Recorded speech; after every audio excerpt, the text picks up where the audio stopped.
Hello, everybody. Hey. Howdy. All right. Wes is playing with some dice on the side over here. All right. So it looks like we're missing David and Alikov today.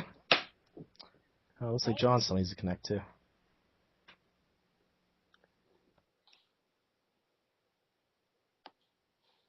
So how is everybody?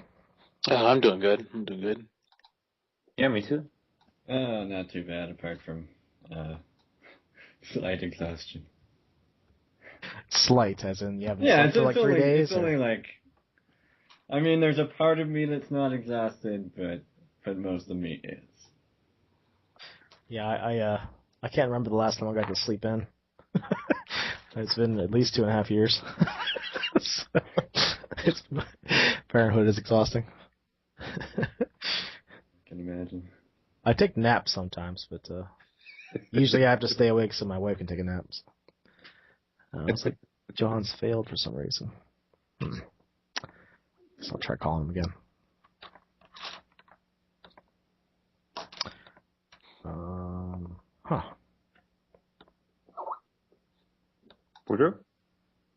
John's trying to get in, but he can't. I wonder.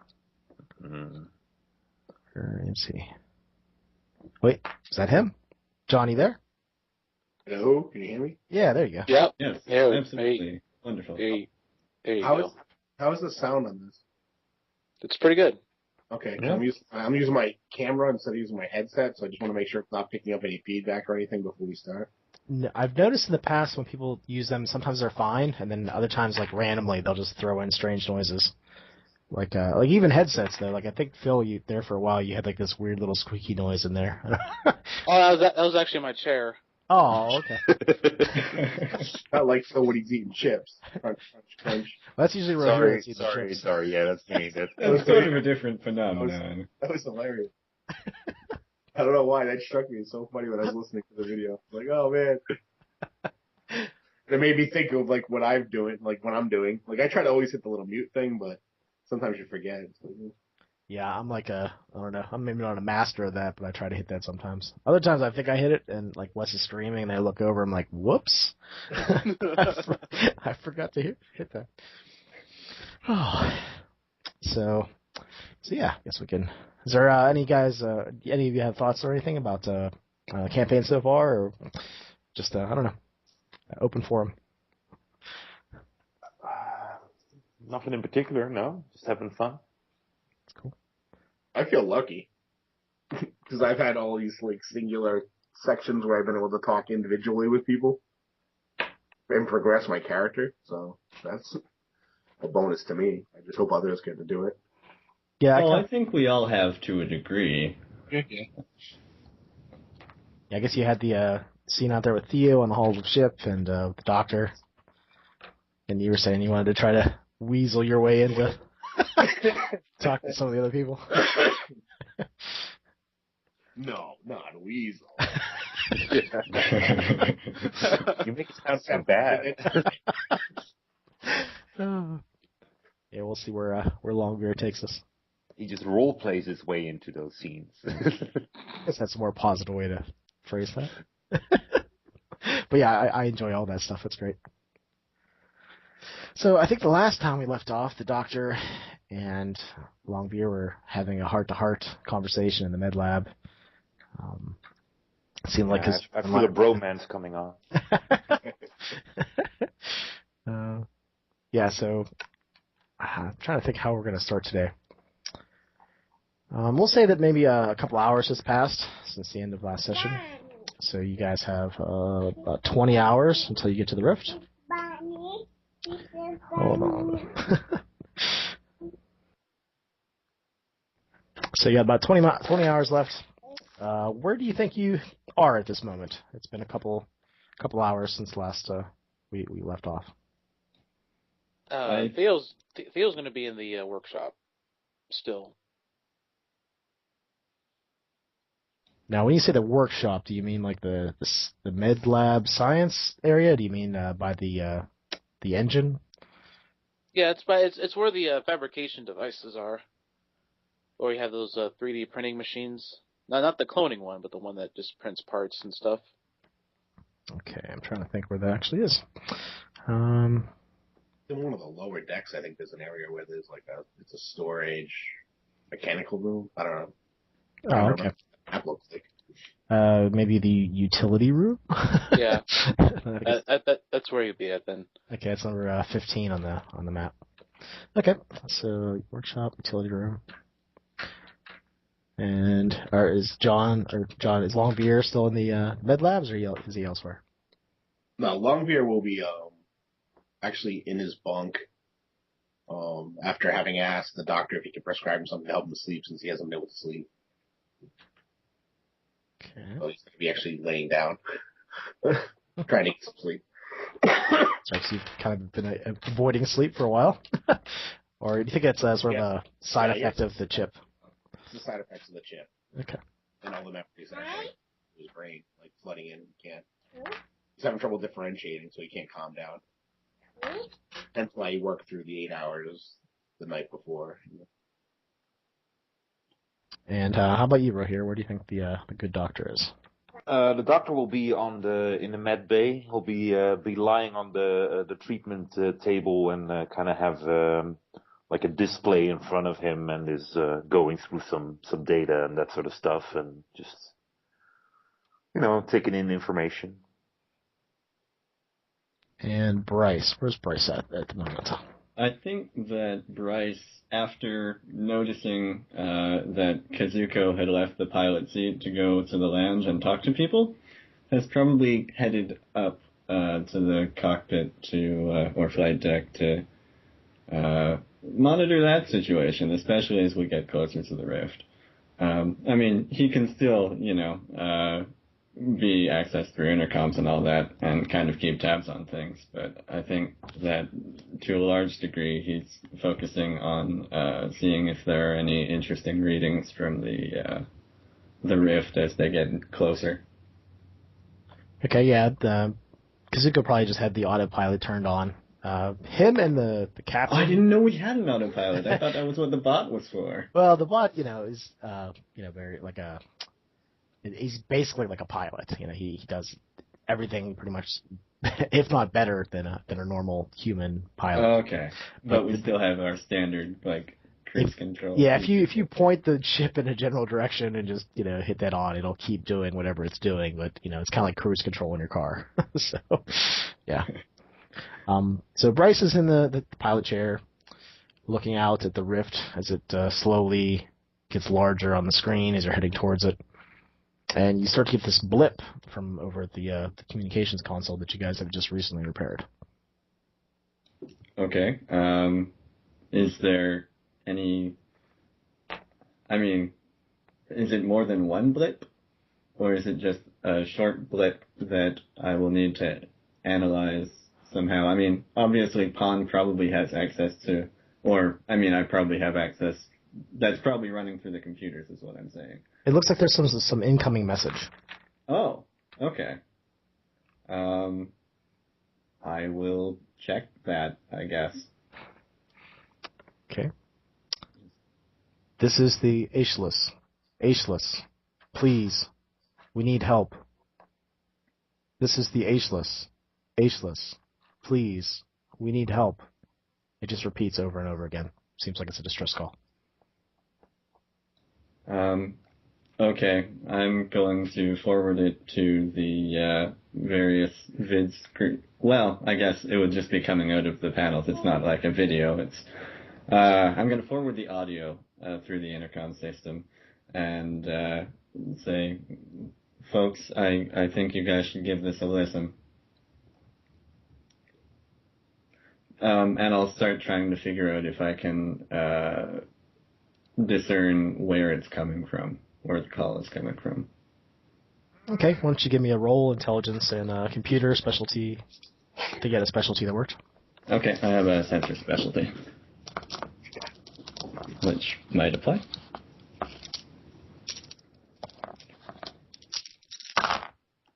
Oh, okay. Well, that's at least 5 successes. No, at least 6 successes.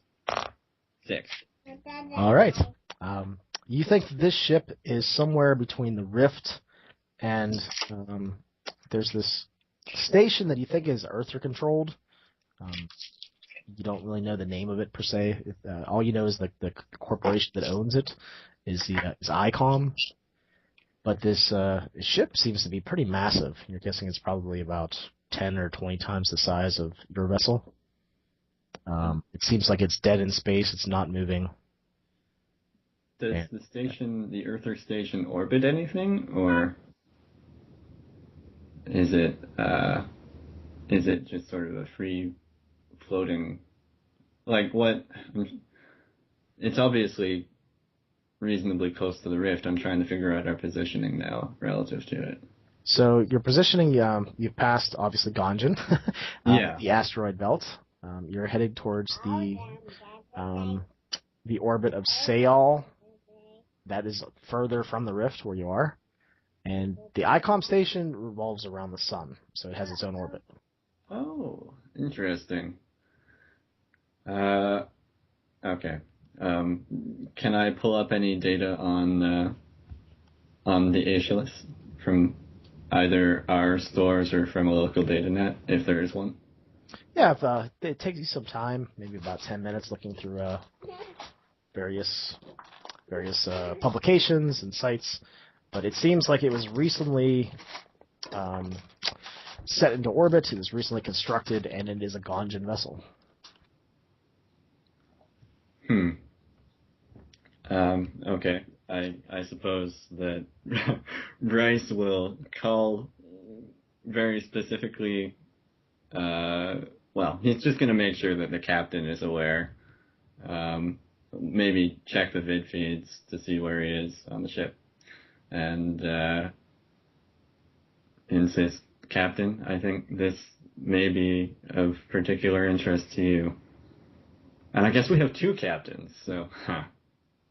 Yes, and both captains are currently meditating in the meditation chamber. Okay, they're just... And we had talked about this before. I'm going to have one of you guys play Kazuko, and one of you play Lai Ren. So who feels like doing one of those characters? I'll do Lai Ren. I will do Kazuko, I guess. Okay. We have two short. Yeah, I guess, yeah. Okay, that works. So we're doing like a troop style play today. Captain? Lai Ren will march right through there, approaching behind you. I'll have his sword on his hilt. He'll be staring out into the window as he approaches. His face, not somewhat exhausted, but looks very preoccupied. He'll glance down at you. Distress signal, eh? It's a Ganjan vessel, sir. His posture will somewhat stiffen. You wouldn't be able to tell it at first, but it looks like he's adjusting himself ever so slightly. How far? No, that's a very good question. Pick it up. Okay. I don't know much about AU units. You could just use time. How long it's going to take to get there? It's fine. Okay. Yeah. It looks like it's about 2, maybe 3 hours out. I don't think it would take us far out of our way, but it's hard to say what's happening with them. All right. We'll proceed slowly, but we'll make our rendezvous to there instead. We could try... Sorry? Adjust the ship's course to that location. Will do. Shall we try hailing them? Yes. Might that be... He'll look very undecided when he says that, and he'll glance down.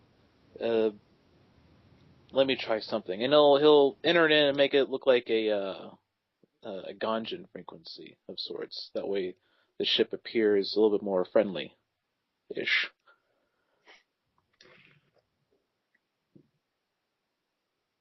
That's probably wise. should we... I'm not sure whether this falls in your realm or the other captain's, Lyran.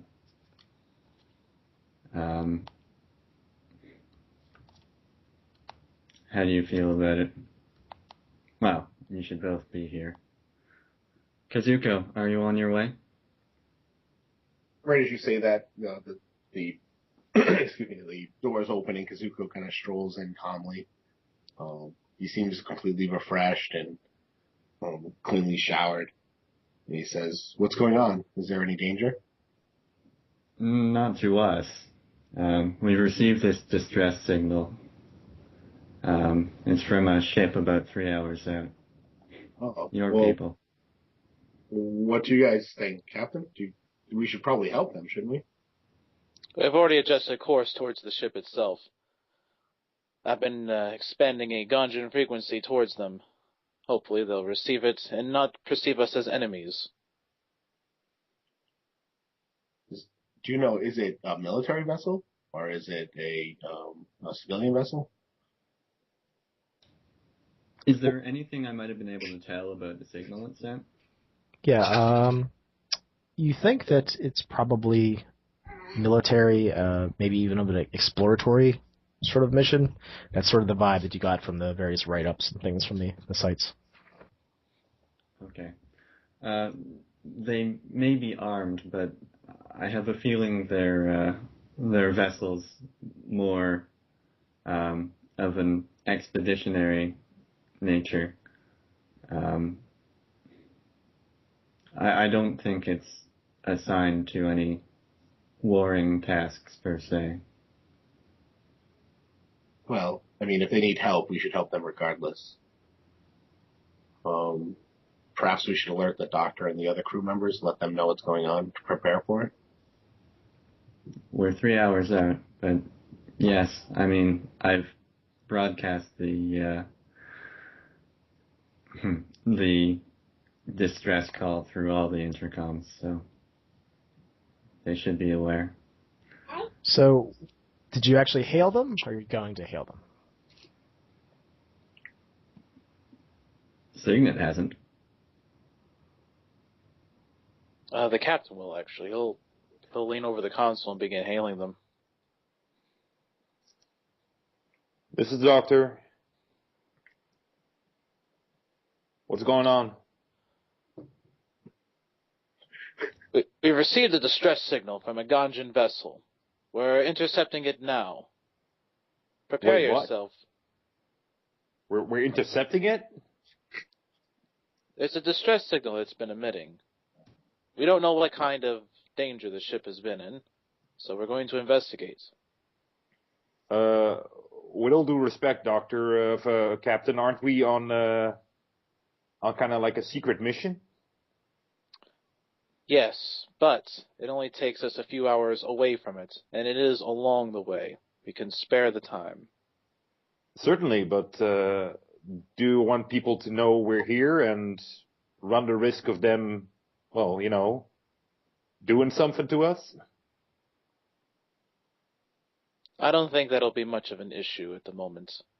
Besides, it's not like they have to know you all are on board specifically. It is a Maverick vessel, and they will be able to tell that from the design alone. The ship we're in, that is. Doctor, there could be injured people there. We should probably help them. I think that's probably the best course. Even with the secrecy of our mission, they might just think of us as a standard, Maverick vessel coming by to help.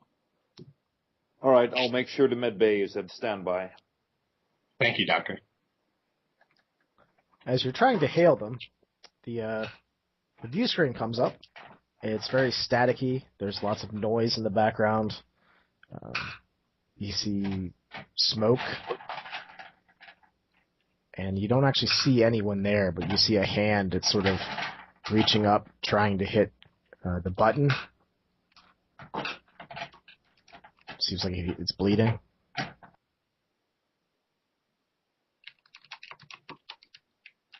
I'll lean in closer, and he'll have his hand on the button still and say, "Come in! Ganjin vessel, come in!"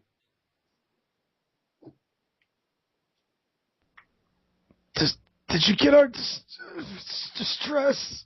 Yes, we're on our way. Who? What faction?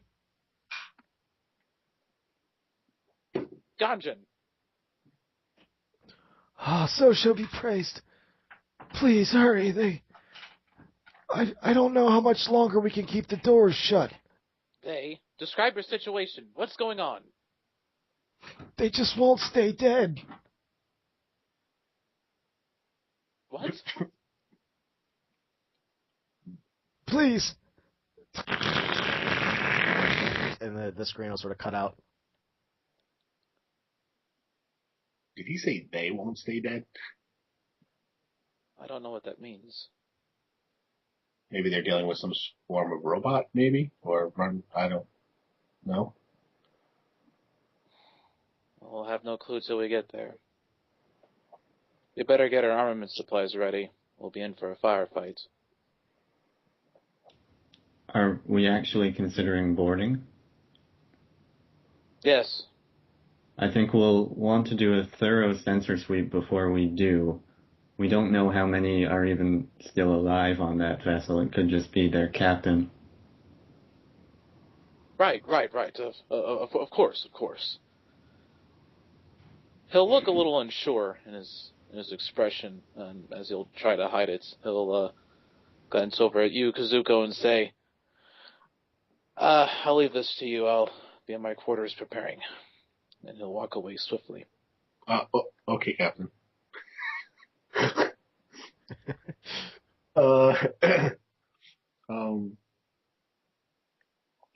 Bryce, is there any way to scan to see if there are any life forms on the ship? I mean, I know there are ways, but I don't know if a military vessel is shielded from that.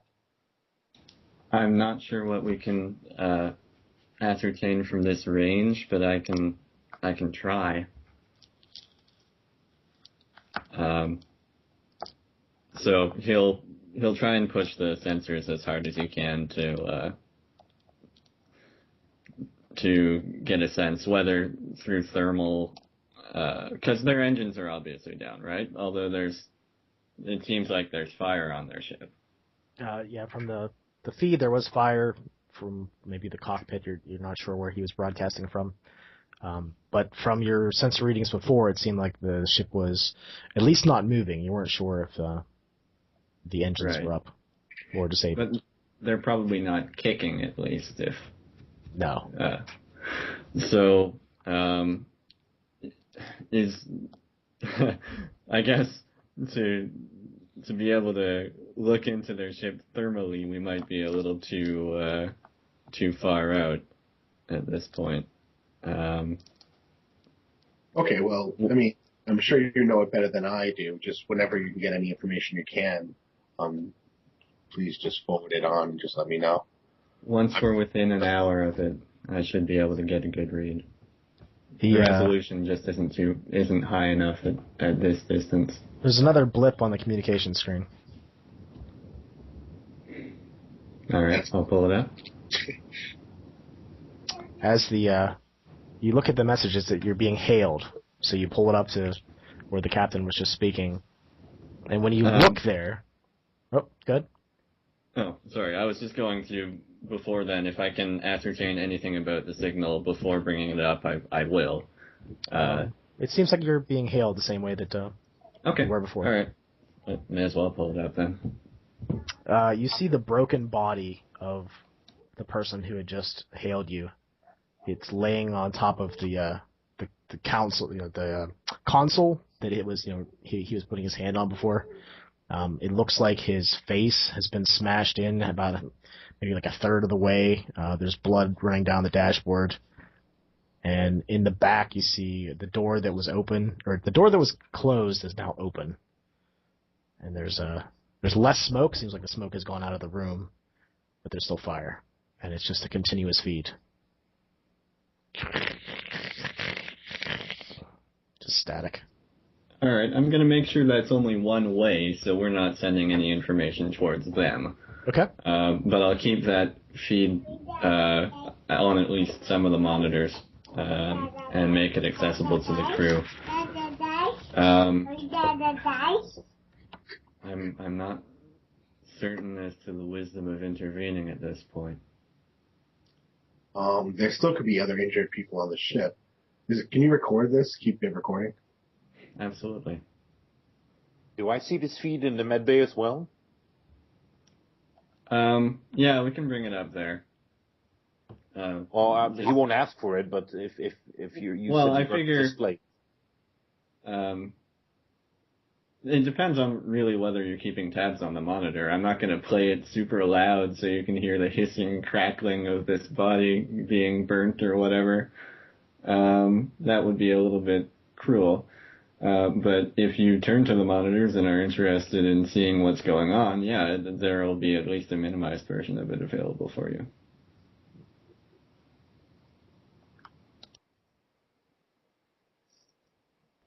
Captain? Yes. Just a final check. We're certain we want to go in there. There could be many injured people on board. Noted. Many dead probably as well, and probably with good reason. Yes, but it still helps if we find out why. All right. As you get closer, the sensors start to give you more information. It seems that there's some strange ship that's docked to the side of it, and it's fairly large as well, though it's of unknown origin. Is it larger than our vessel? It's about twice the size of your vessel. All right, I'll definitely be forwarding images of that to the room that Theo is in, and trying to ascertain as much technical data as we can. The spaceship that's docked on the side of it looks to be in the shape of like a teardrop. Very strange, and it's no design you've ever heard of. Theo, I'm stumped on this one. What the hell is this? Your guess is as good as mine. Could be an asteroid, could be anything. That would be a very strangely shaped asteroid. Well, there's strange things that happens in this world, huh? I guess we've got to come to accept that. So I heard the captain's going to want us to take us in there, huh? It's still decided. We're gonna do more detailed scans before we decide for certain, but Wise move. I was looking at the feed. Things don't look too good in there. it's admittedly pretty grim. But we don't know how many other rooms there are aside from their flight decks, so... Well, I think this calls for one of my newest little pet projects to be put into action. Theo will point the monitor down to the bench, and he'll show these little, I'd roughly say, around these slightly roundish, I wouldn't say half a foot, but they're almost like a foot in diameter-ish. Look like little bugs with like 4 legs. They're marching about, and it has like a little tiny head that looks like a camera of sorts, just buzzing about. Are those remote surveillance drones? He'll point the camera back up. Oh, no. Well, they're kind of utility-based. They have all kinds of tools on them and stuff. I originally designed them so that we could search for more of those, Giant Wraith, creepy centipede things roaming about. And they can also make repairs in spots where I can't really reach. Very handy. I used to make them as a kid. We can send them in for scouting. That could be a wise choice. We don't know, for one, what their structural integrity is like at this point, and for... we also have no idea what their life support systems are, or how they're faring. The feed changes again in the background as you're discussing things. The body is like just yanked off screen to the right. Its head just bouncing roughly off of the console. You see a dark shape that is getting closer, coming from the right side of the screen. It looks like some statue of some nightmarish creature. It has spikes all over this dark, black exoskeleton. It has horns above and below its head. It has various metal rings on various sections of its body. A red-orange glow starts to illuminate the room. It seems like there are cracks in this exoskeleton that are exuding heat. You see the long, clawed fingers reach up to where the feed is coming from, and then the feed ends. Before we even consider boarding, we need to figure out what kind of threat this ship that boarded them is. Theo will just like, you'll see him grab the camera with both of his hands, and he'll lean forward and goes, what the hell was that? Did you see that?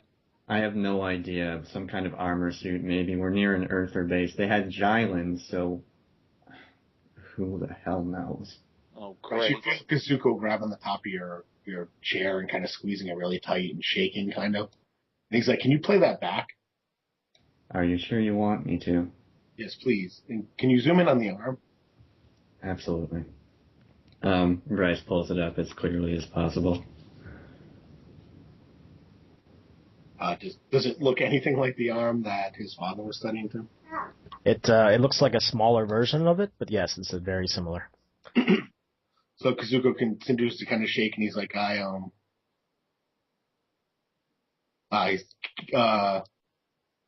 Captain, can you come to the bridge, please? He's like, I think that's what this is, Bryce. The captain shows up, and he glances at you. Yes, Kazuko. Did you see the last few moments of that feed? Yeah, it was very disturbing, to say the least. I have no idea what that is. I'm having second thoughts about going aboard. I think it's wise to have second thoughts. You've seen the images of the ship that boarded them, have you not? Well, I'm assuming it's a ship. I don't see how it could get so well locked with it without having minute propulsion systems.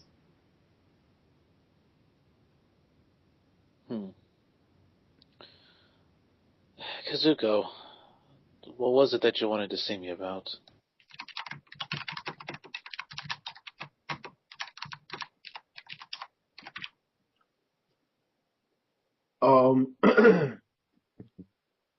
He seems to like immediately like he wants to say something, and then he kind of like his eyes kind of glass over a little bit, and he says,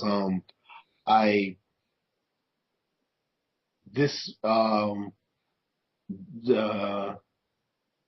is definitely some sort of alien creature, perhaps. I think it might. And then he seems like really flustered and like unable to say anything. And he seems to just kind of take a breath and kind of meditate for a second. He says, "We should probably get on the ship to find out what that creature was. There's something about it that seems familiar, but I can't place it yet. Not to mention the other people that could be, injured on the ship. I mean, we don't know if it's killing everyone or if it's just, could be just trying to capture them. I don't know." You'll hear Theo burst over the intercom. What the hell is so familiar about that? The coloring, the darkness, it looks like it's a kind of crab-like. I don't know. There's just something that seems extremely strange about it that I think we should definitely study it. What if it came out of the rift? I think we better put it back in the rift. Well, if it's violent, we should definitely persuade it from not being violent. Theo will look lost in what he has to say, and he'll have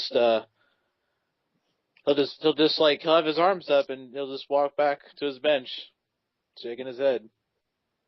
I'm gonna get ready for in case we board. I'll Oh, and he just kind of steps out of the room and goes down leaving down the hallway.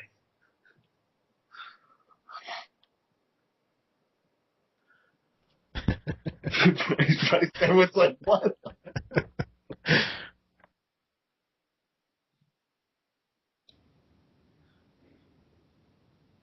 I'd feel much more comfortable if we had any idea what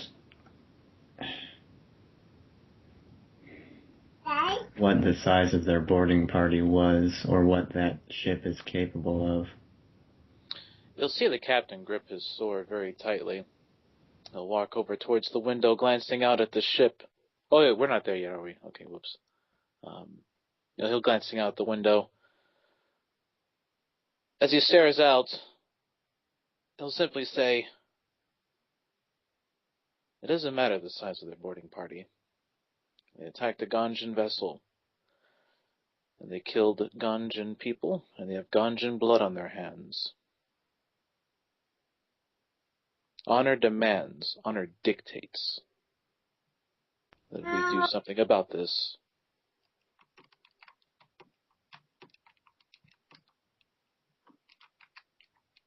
Captain, this is Pawn. Yes, I Pawn. should remind you that if you're going to do anything rash, that you should all update yourself with the 3D printing machine. From my records, I believe that it is offline, and that you have not backed up yourselves since the first time you were on board. If you would die, you would lose all of these memories and all of this information. Thank you for reminding me, Pawn. I'll get Theo right on it. He'll march over to the vid screen. Theo, we'll need that machine repaired, the cloning machine, that is. It's been damaged.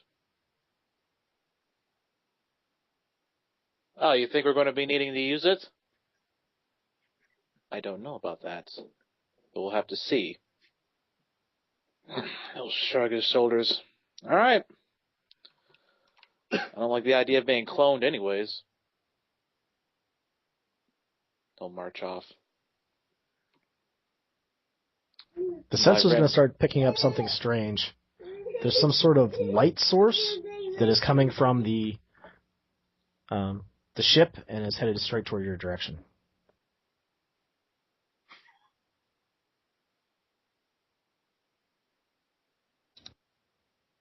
Okay, can I very quickly attempt to analyze it and figure out whether it's some sort of projectile? Or perhaps a boarding capsule or a sensor, piece of sensor tech, or... Yeah, why don't you make a roll, see what you get. Okay.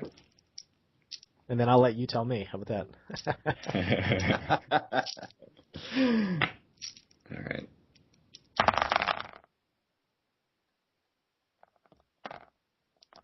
Four successes.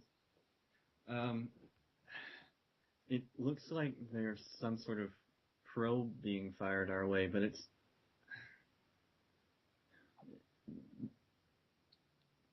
it's made of... I can't figure out what kind of alloy that would be. It shouldn't be...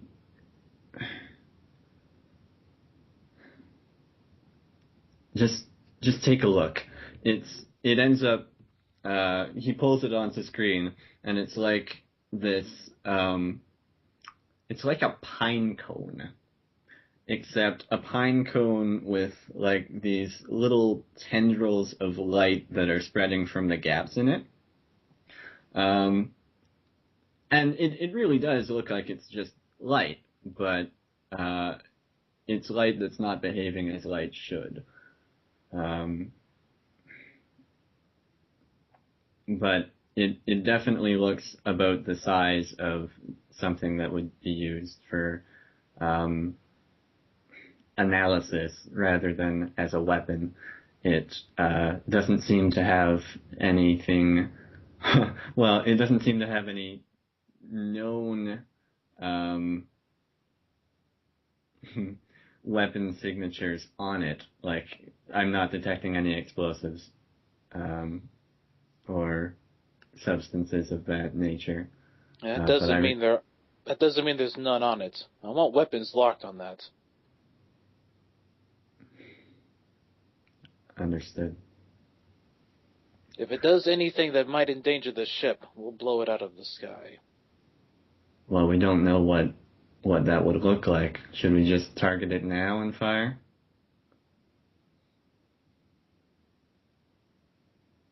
You'll see. We're bleeding seconds here. Destroy it. He inputs the commands to do so. All right, I think that's a firearm specialty. If someone wants to get into the weapons chair, I think heavy weapons was the thing I put for that under firearms.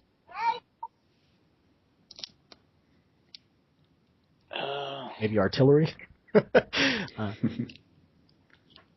Probably dexterity and firearms would be a good thing if whoever wants to sit down in the hot seat and try to target it. Well, if no one is within the first couple milliseconds leaping to do that, Bryce can just lean over and go for it. Yeah, I don't have the captain's stats, so I have no clue. But... Okay. Well, he'll take a shot anyway. And only manage one success. So you've hopped over, you put your hands up onto the controls, and you're hitting the various buttons, the targeting system locked on. You see that a projectile goes flying away from the ship. When it gets to about a pretty close distance away from it, it explodes. The debris fills the vacuum, and quickly the flames disperse after the oxygen has been used up from the projectile weapon. And then the light source is still continuing towards your ship. Seems like it has been damaged, but not enough to stop it. Did its trajectory change in any way? Slightly. It's going to be slightly off-center. But did I hear the shot being fired? I'm sorry, can you say that again? Can I hear the shot being fired? No, because there's no sound in space. Oh, That said, I mean, what are we launching? Is it something that, like, are our weapons bays connected so that Theo can get at them when he needs to repair stuff? I mean, I don't know. Did we fire a missile or? You basically fired like a projectile missile. You do have plasma blast as well, if you want to do that. Okay, but it's. It just seems that first attempt failed. Okay. Well, I mean, Bryce is going to fire as many barrages as it takes, or before it gets here. Yeah, it's now half the distance to the ship. Okay. This is not my field of expertise. If anyone wants to take over, feel free. But he's just sort of punching coordinates in. Don't miss, Bryce. Please don't miss. It's only two of you on the bridge. I'm doing what I can, Pawn. Sorry, was that fun? Please don't miss. Do you want to use a projectile weapon or a plasma? I think he's going to go with plasma because not sure the missiles were actually taking real effect. Yeah. And he'll blow a point of willpower. and only score one success again. You'll see the plasma blast make a direct hit. It does direct the trajectory, but then you see the light on one side of it sort of undulate and sort of extend, and it seems like it's trying to correct its course. It is off course right now, but you can tell that if it keeps coming, it's going to hit you. It's about a third of the way towards... Well, I guess it's 2/3 of the way towards the ship, so there's a third to go. It's still coming.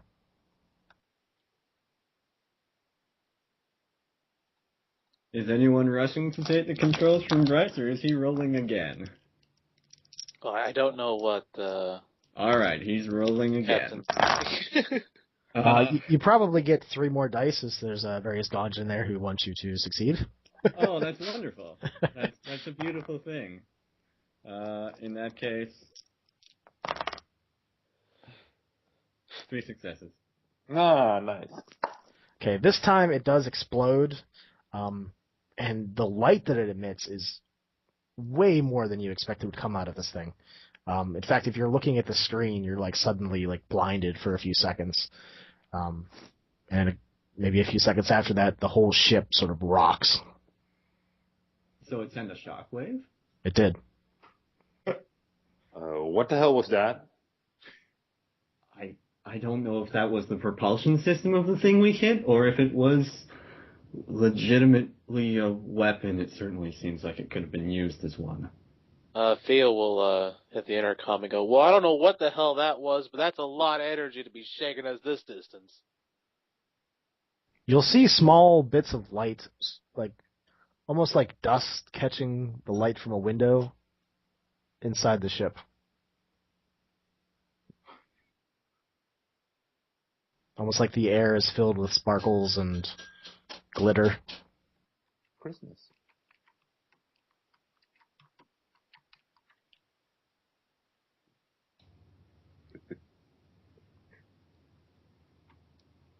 Pon? Yes. Are we detecting any radiation of sorts? Identify the particulates that we see here. I don't think they exist, Captain, though I see them too. They don't seem to register anything that I can check for. Are you feeling ill? No, just feeling strange. He'll be looking about, his eyes wide. Colors will start to appear in these various, these almost like glittering, they just randomly appear and disappear all around you. Various hues and shades. These could be quantum particles. Whatever propulsion system they were using's hell of advanced.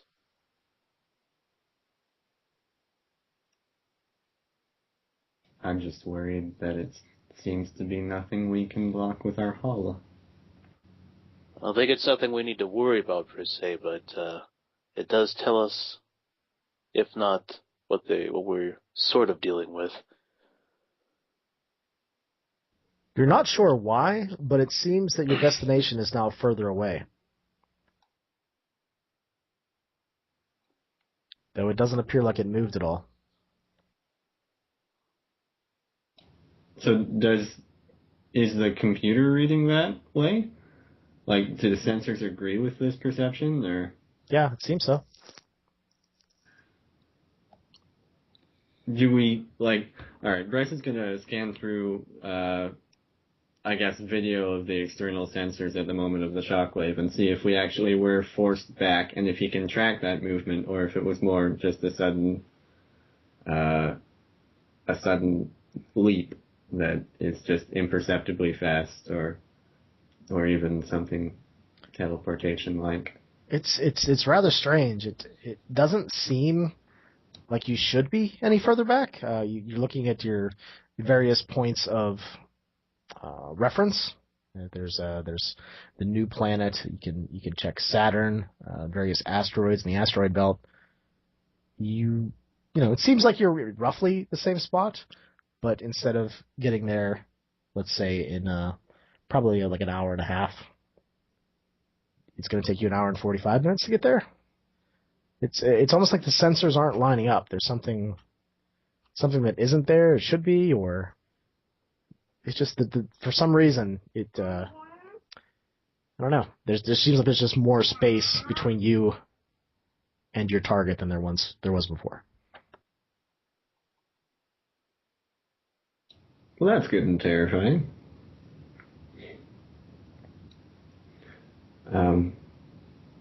Captain? Yes. I can't explain our shift in position, but we're off by a substantial degree from where we were. By how much? We're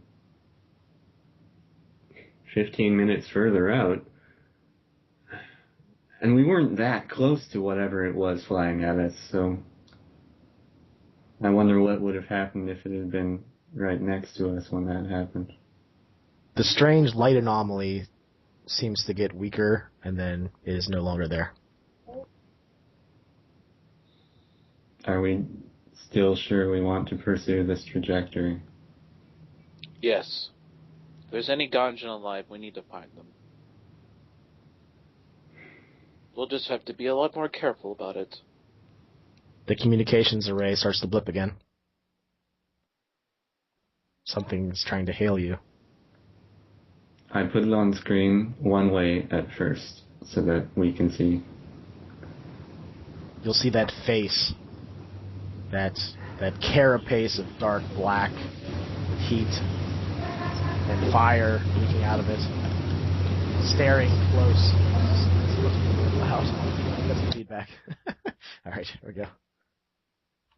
Alright, so there's this dark black carapaced face. And you see these two red eyes that are just probably inches away from whatever it's broadcasting from. It seems like it's a different room. And it's just sort of glaring there, looking like it's waiting.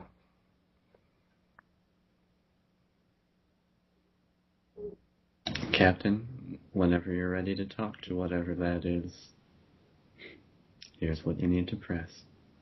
You'll see the face back away, and the two horns. It has a very long face, and at the very chin section of exoskeleton, just these long cracked spikes that go down, as well as two from above that are slightly off angle. It seems like its face is made up of various plates. But it's backing away, and it looks like it's tapping it. With long clawed, almost like talon-like fingers. So it's very definitely not a guy in a suit at this point. No, it seems that this room's a lot, better lit. It seems like it's another sort of station. You don't see its legs though. It's like there's no. It's just like if you picture like a lobster or something with lots of angular spikes coming off of it. That's what it looks like. Lyren will somewhat hesitantly press on the button. He'll kind of adjust himself a little bit while standing. Identify yourself!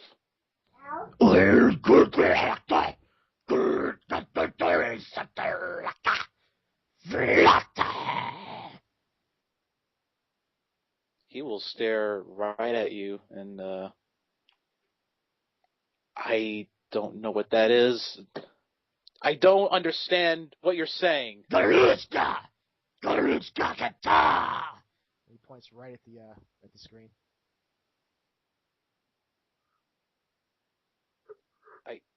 I point right back. I don't know what you're saying.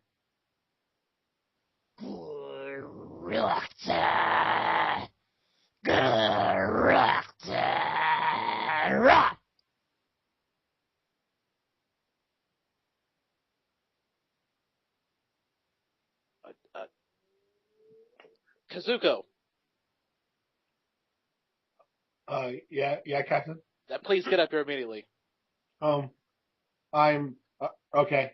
Now, get up here now. All right. Kazuko rushes up to the to the bridge, entering as he's strapping on his sword belt. You'll see it hold up a head of that person that you were talking to before, and he puts the eye right up to the camera.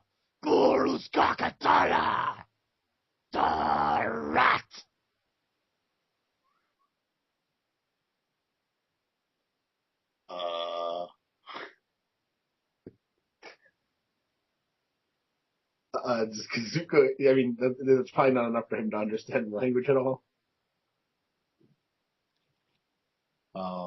But he's a linguist, so he's just gonna quietly study the sounds that are coming from the creature, trying to understand it.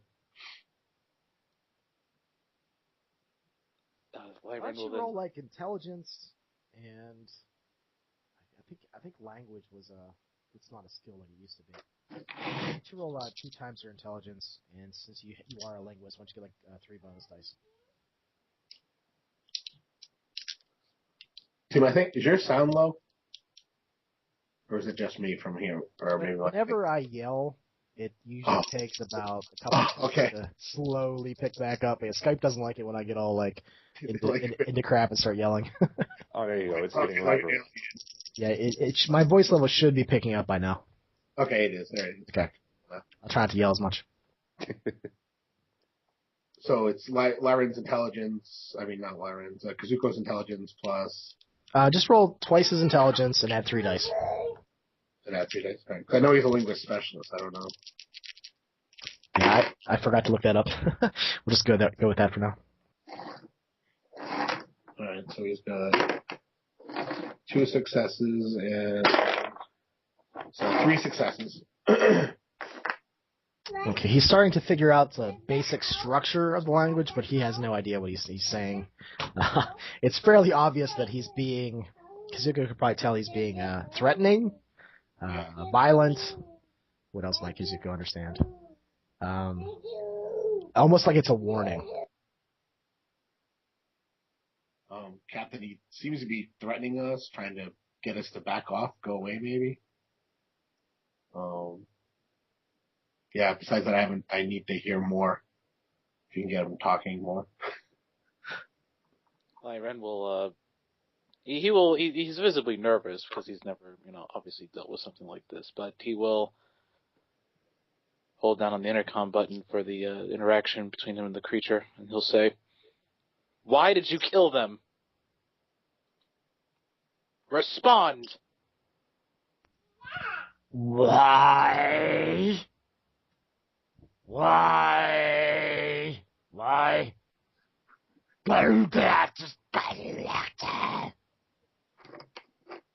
You'll see that one of its clawed fingers goes in one of the eye holes, another one goes in the other eye hole, and you'll see it just start to clench and it'll snap the skull in half. Captain, the med bay is ready to receive any casualties. Lyren will turn around briefly with his, he'll pull out like a handkerchief. He'll look like he's almost throwing up, and there's like, You'll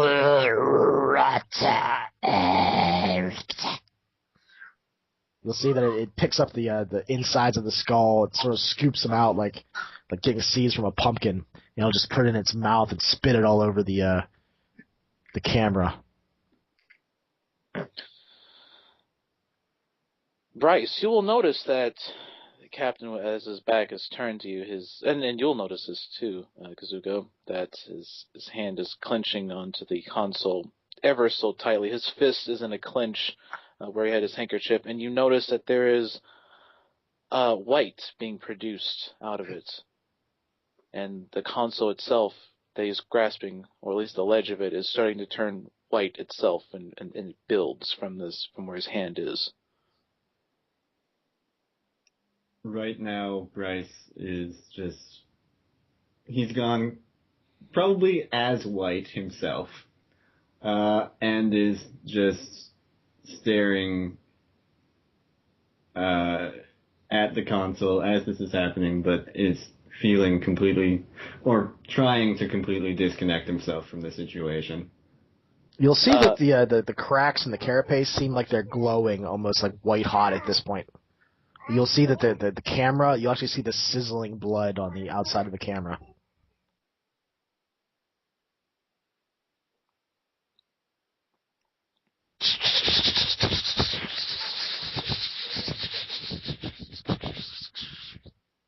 You'll hear Theo as he'll get on the intercom.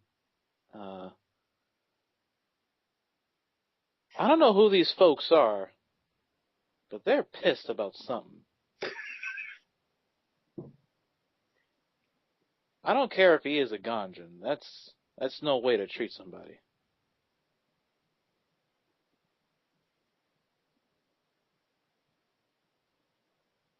In the bubbling brain and blood matter that's on the camera, the clawed finger starts to mark something, like he's writing in the flesh and stuff that's boiling there. It's a symbol that looks sort of like an R, but it has extra tendrils and marks on the side of it.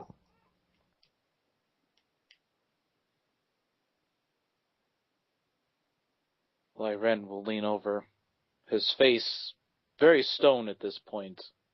He'll hit the intercom. What are you? Identify yourself.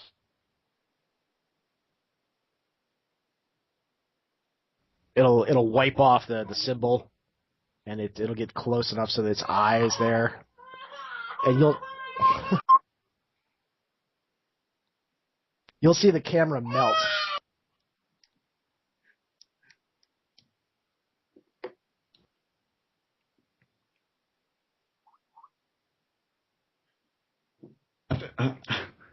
I'm sorry. The signal's lost, Captain. The signal's quiet. Lyren will straighten himself up and try to, adjust his suit. Kazuko is staring at the blank camera, the blank monitors now, and he just keeps repeating like to himself. You can't really understand. Maybe he just keeps muttering something, and he seems to be holding a line of many beads, and he just keeps going to each bead, and he's saying something really quietly to himself. Kazuko. He just seems off. He's not even listening. He goes on, just keeps moving his beads and saying his prayers. Lyren will walk over, put his hand on your shoulder, and slightly shake you. Oh, Kazuko. What, Captain, what? Could you get anything else out of that? No, I mean, I picked up a few words, and I kind of have some of its composition, I think. Maybe I could maybe replay some of it and try to see some of the beginning of the conversation that I missed. Might give me a few more words. But there doesn't seem to be any negotiating with this creature. It was angry and evil. And you see what it did to its skull.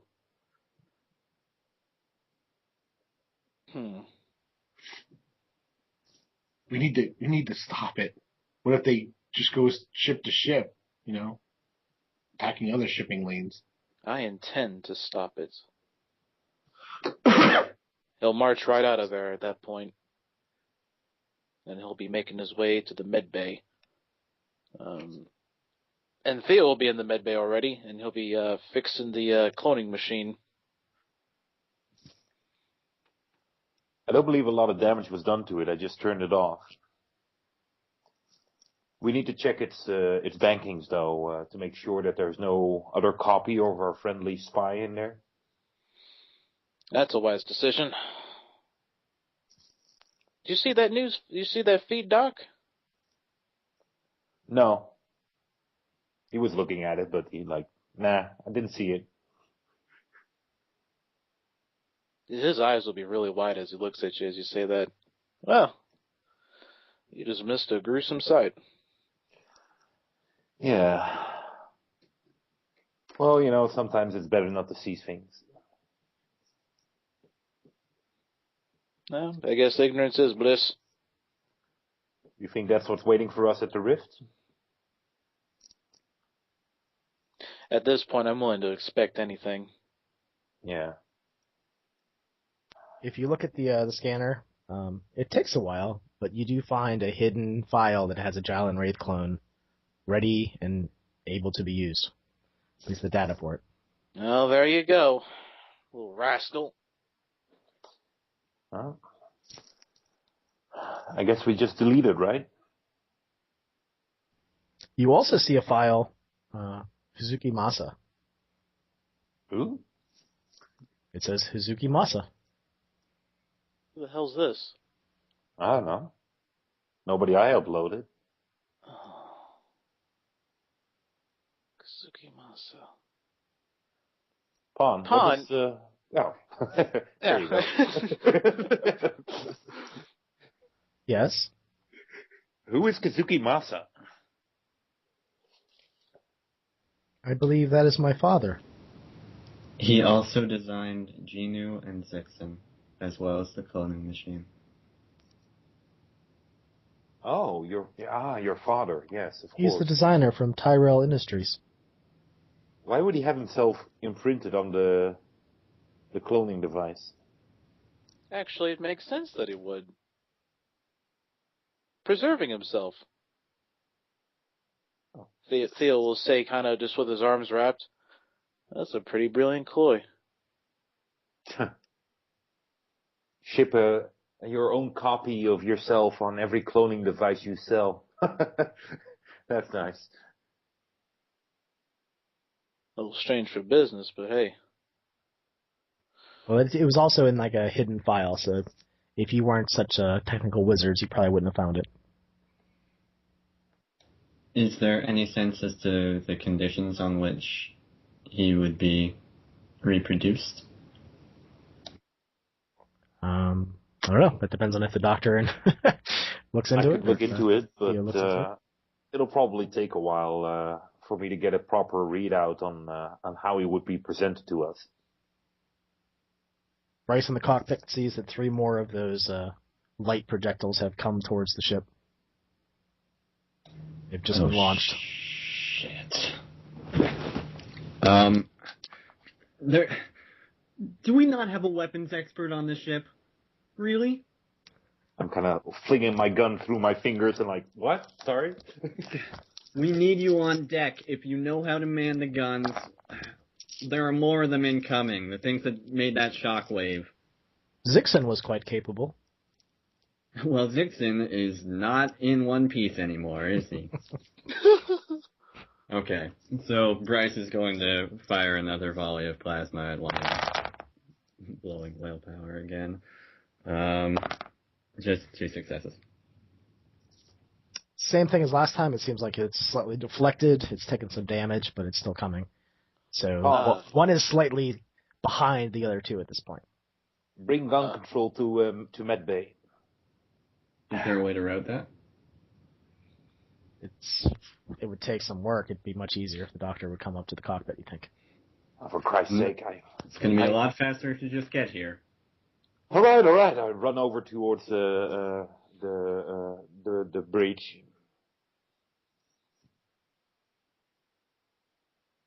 Just keep firing. So you can probably get off another shot before the doctor gets there. How many guns do we have exactly? Well, it's basically like there's a station in the cockpit that you can shoot from. As far as the details on how many you actually have, that's a good question. Another 88. 3 successes in any case. You got how many successes? 3. Oh, 3. Okay. So the first one that you shot it again, I guess, and it seems like it explodes. You'll see that that same light happens, and your readings are screwed up again. The distance seems like it's going to take you further to get there. You have more distance to travel. At least that means that the other projectiles are also further from us, probably. And Are they? Then they had been. Yeah, it seems that's the case. So we should have time to take them out if we keep firing at this rate. So at this point, Colt comes into the cockpit. Move over, buddy. Let a pro handle these guns. Gladly. I start shooting at those things.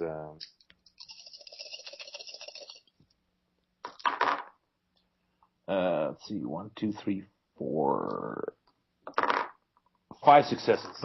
Oh, you nail one with the first shot. It erupts into almost like a small supernova of light, and then those strange, glittering, obliterating particles and just light phenomena We might want to start happening in the ship. We're just hanging here. Our course hasn't changed. Well, aren't we heading towards them? We are heading towards them as fast as we can, They just keep sending us backwards with those shockwaves. I don't understand how they're managing it. You think that you'll get there in about 45 minutes at this rate? It's a new calculation. All right. At this point, we may be close enough to get a more accurate scan on what's going on inside their ships. Are there any other projectiles coming our way? There's one more There's still, one and more. it's getting close.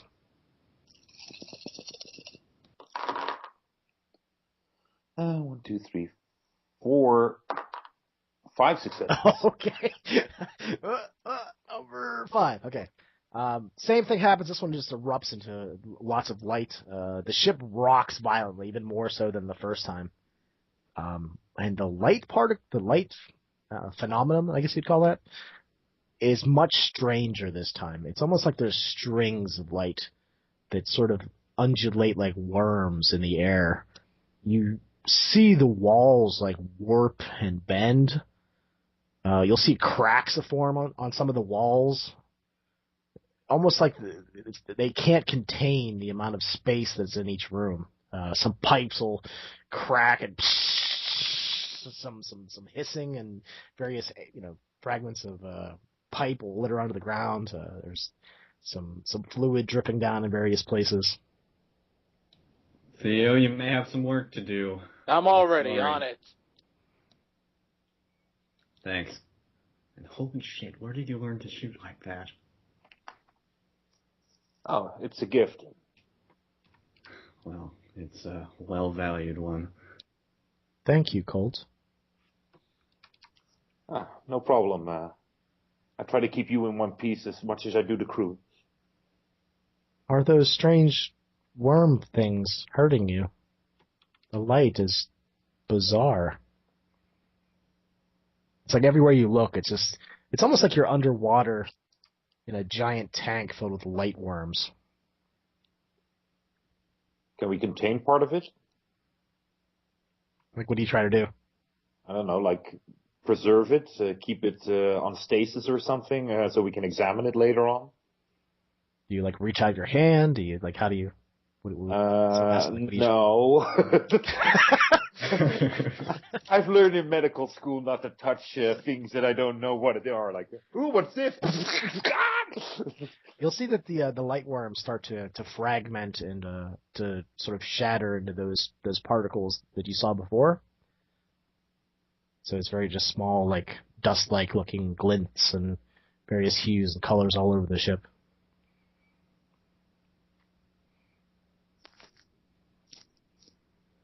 All right. Can we put a force field around it or something, or just have it? I don't know. Does it leave any trace when it passes through something? Doesn't seem to. Doesn't seem to be made out of matter. Yeah. Well, then a force field might work, seeing as it's energy as well. Vaughn, can you put a force field around a part of it? I've heard of some prototypes that do similar things, but I do not have any technology like that on board. Oh, well. If we make it through this, I'll buy you some.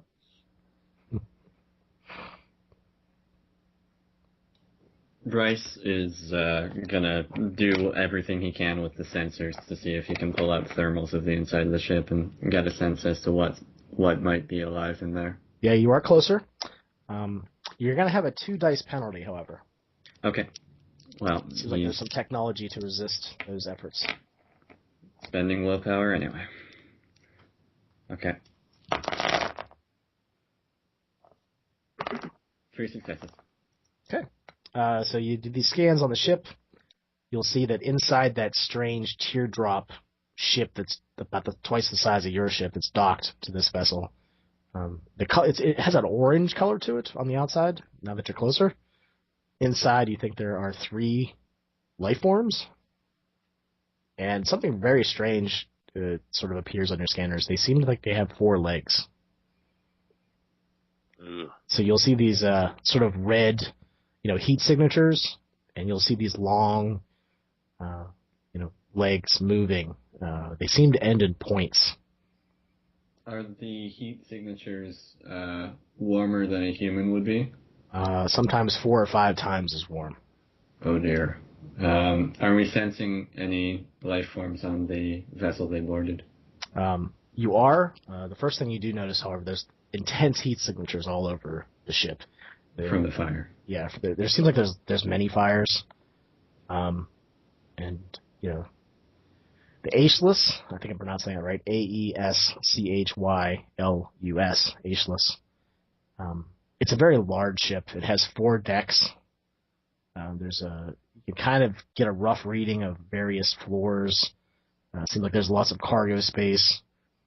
It seems like there's lots of various rooms for different purposes, perhaps research. It's built very securely. The armor on this thing is very thick. It does have 2 large cannons, like plasma cannons, on either side of the ship. They aren't charged at the moment, but you think that if they would be, they could be very devastating. You think one shot could probably take your ship out. As far as life forms go, it seems that the only life forms that are on board, for the most part, are those 4-legged, which you probably assume is what you saw in the feed. There are a couple human life readings, however, looks like on the 2nd level of the ship. Can I get a quick head count on alien demon things? You think there are at least 12. Okay. It's kind of hard because some of the heat signatures, they're just reporting rooms that are totally on fire. Oh, yeah. So you're not sure if maybe one of them are in there or not, but you're guessing 12 from... Okay, I'm going to, again, share the results with the crew. Looks like they had a boarding party of 12. If we want to go in there, we're going to have to be very careful. We might be able to... Hell, I'm not the tactician. You're probably about 30 minutes away from the vessel at this point. Captain, we're still actually thinking about going in there. Well, the guy, he's not in the room.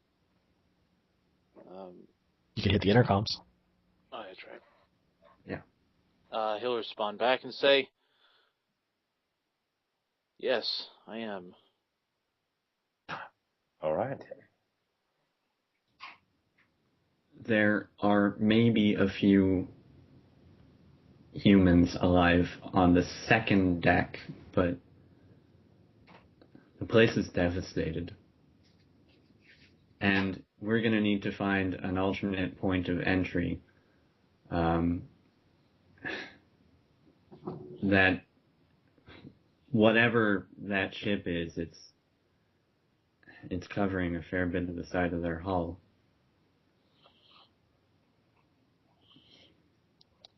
Lyran will study the look of the ship, and reporting back in the intercom, he'll say, "Try to make us towards the underbelly of the ship. There's a blind spot there," and he'll send you the coordinates. "It'll keep us out of range for a time being. And should anything happen, we could get away quickly without being shot at." Your readings for the life signatures on board start to do something very strange. You start to see more signatures for human beings popping up. Boop, boop, boop, boop, boop, boop, boop, boop, boop, on all levels of the ship. I'm spreading it to the vid screens. Are you seeing this, folks? 24, 27, 30, 42. They must have been overpowered by those, by the greater heat signatures. No, it wouldn't behave like this. I don't know what's happening with the sensors. Well, maybe it's those strange particles you ran through. It's possible. Maybe it's those creatures trying to lure us in. That's my worry. You'll see the various heat signatures of what you assume kind of match the human heat signatures start to converge. Seems like there's some violence happening on the ship.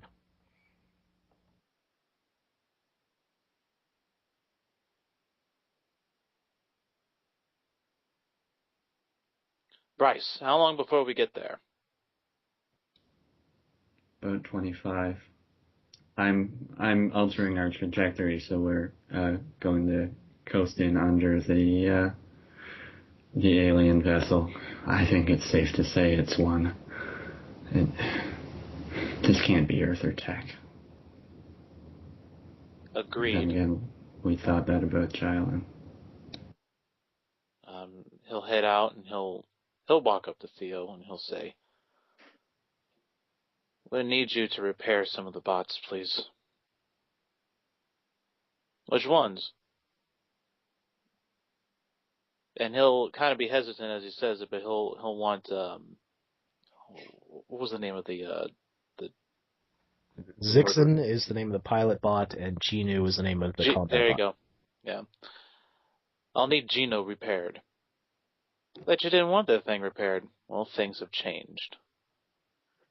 "I was hoping you'd say that." They will head down and start repairing Genu.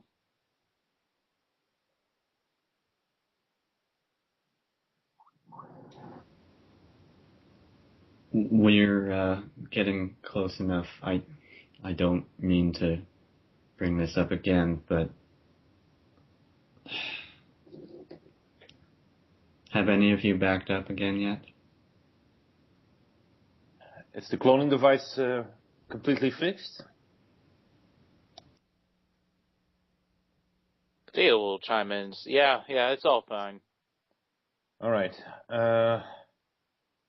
I can go to the cloning device and make sure everybody's uploaded properly. If everybody can come to me at that time, then we'll load them up.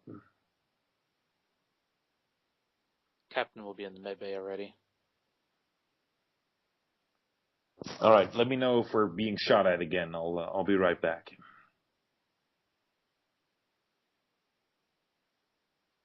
I head towards the med bay and start to upload everyone.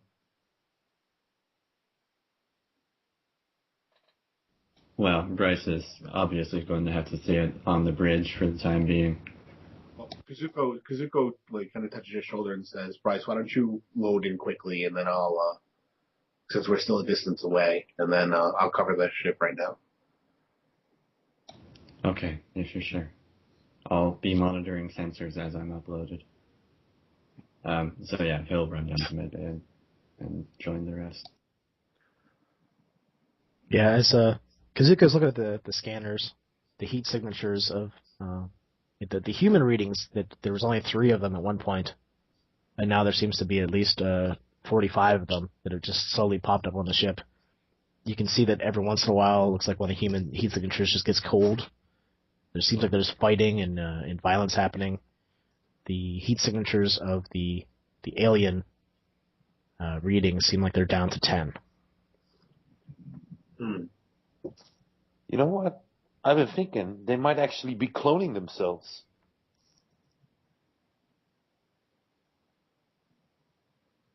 If they have a cloning device. Well, it is an expeditionary ship. It's possible they were outfitted the same way we were. The only thing that Bryce might notice, however, is those readings were popping up all over the ship, not just in one location. Yeah, they'd have to have a hell of a lot of cloning machines. Oh, that doesn't make sense, so that's probably not it.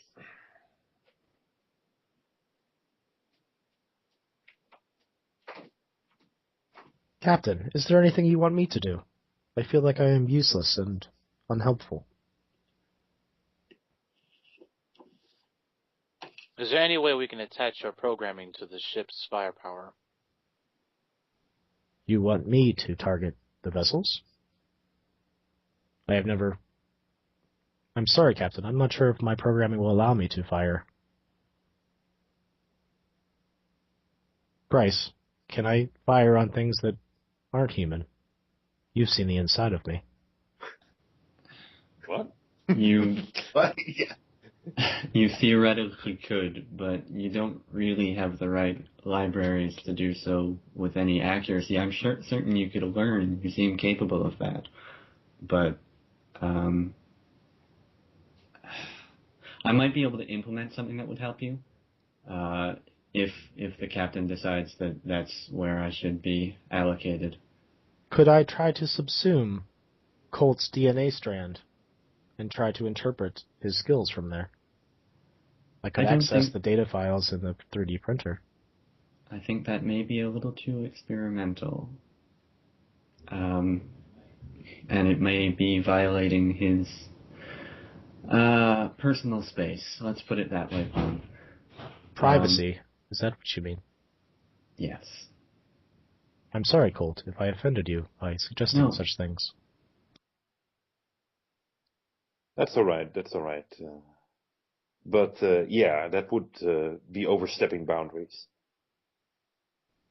I'm not sure how that would work, your personality blended with mine. There might be unforeseen consequences. Oh, I'm sure we have a blast, but let's not.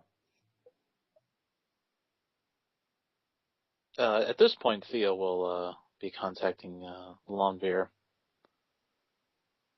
Longbeer.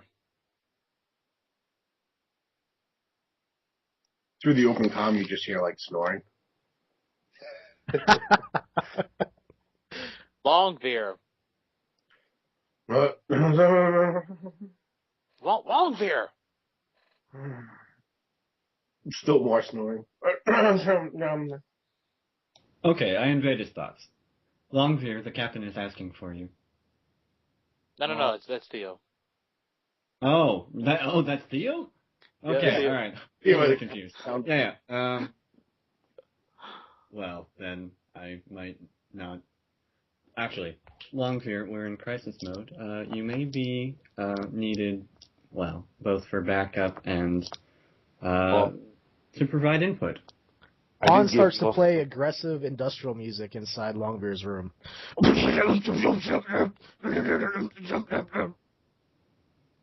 Right, you get like when you hit into his brain, you see that he's stuck in like almost like a dreamless sleep, almost like a coma, almost as if he's medicated. I did give Longbeer something to relax, so we might actually have to wake him up more thoroughly. You hear the loud booming music coming out of Longbeer's room. I kind of link the first guy up to the cloning device and then hurry over to Longbeer to kind of inject him with something to wake him up. As you approach him on his bunk, you see his eyes are like kind of flickering open, like he wants to wake up, but he just can't. He's so medicated. Oh man, I told you to use a little of it. I kind of give him a little booster to wake him up. Immediately, he kind of sits up and stares at you. He's like, "Doctor, why is the music so loud?" Relax. Pawn, turn down the music.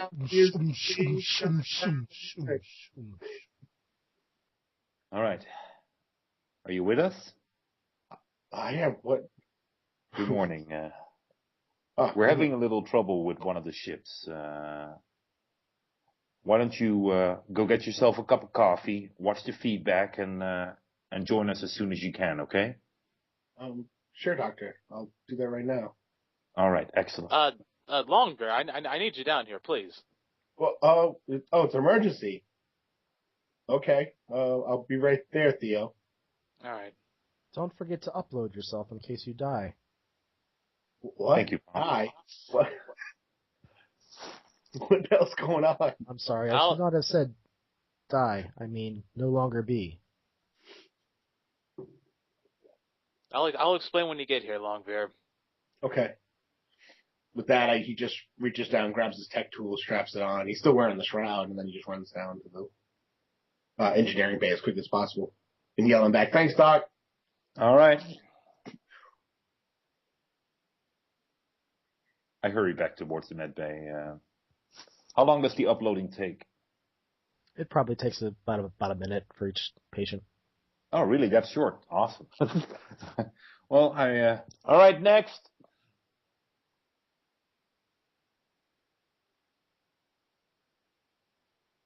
Bryce goes and backs up. All right. Beep. And then rushes back to the cockpit to spell Kazuko off. So, yeah. Every time you guys update, you'll see the little arms move that would be, basically making your flesh clone. It makes a lot of noise while you're in there, but it doesn't actually spit out any flesh. So it's almost like it's tracing the outline of your body. Like a 3D scan, kind of? Yeah, there's just little arms come out and they're moving all over the place, almost like I don't know, like what they would spray out material, and they just aren't spraying out material. So it's almost like a dry run basically every time you upload. So it's creepy. Yeah, so you see if you're a tall person, you'll see it tracing it in the air, a very tall person. If you're short, likewise.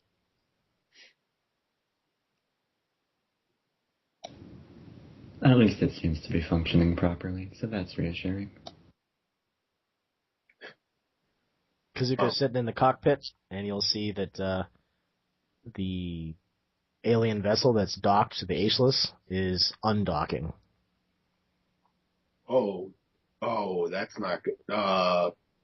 Kazuko to the crew. The ship seems to be undocking from the Ageless. There's 2 alien life forms on board. The rest of them are still on the ship, the Ageless. There appear to be only 2 life forms on board, and all the rest are on the Ageless still. I'm not really good at shooting things. Perhaps someone might want to come up here. Lyran will rush up there, and he'll head to the cockpit and head down and get into the firing position. Yeah, Bryce is already just sort of hopping over the pilot chair and landing in it. All right, just so we're clear, we might be into combat. I haven't uploaded everybody yet, so please drop by the med bay to be uploaded.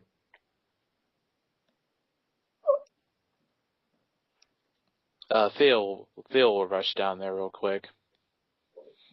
All right, Doc. All right, quickly, come on now. I just jam you in and connect you properly and check, and then start the upload. Okay, I looked, and Lyran looks like he has, I'd say probably about 5 dice to shoot from the weapons chair. Oh, sweet. Wow.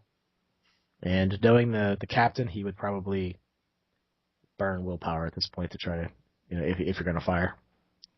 How close is the enemy ship? Right now, you're about 10 minutes out from it.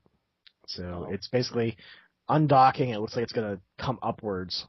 And the sensors indicate that there's some sort of power source that's ramping upwards. Ramping upwards? Like weapons, perhaps. Where's the focus of it at? It seems like it's in the center of the vessel. You'll see this large power surge. What part of it is facing us? Because you said it was tear shaped, so is the point pointing towards us as it goes forward? Right now, the point is it's pointing towards the ship. It's basically just it's undocking, it's backing up, and you see it start slowly moving upwards. So like the Ageless is between you and it, and it's slowly popping its head over the top of it. Looks like it might be using the Ageless as cover. I see. I will do the same. I will start using the Ageless as cover as well. I guess we'll be playing like an interstellar version of Ring Around the Rosie. keep the ship between you and it? Yep. Okay. You are a little bit further out, so that makes it a lot harder for you than it, but you can do that to some limited degree. Okay, Bryce will definitely help with that. Here, Theo, I'm in the engineering bay. Where are you? Oh, I'm just in the med bay. Hold on, I'll be right there. Oh, you might want to go get yourself backed up as well. Okay. So does Longbeer run to the med bay then? Absolutely, yeah. Longbeer heads right to the med bay.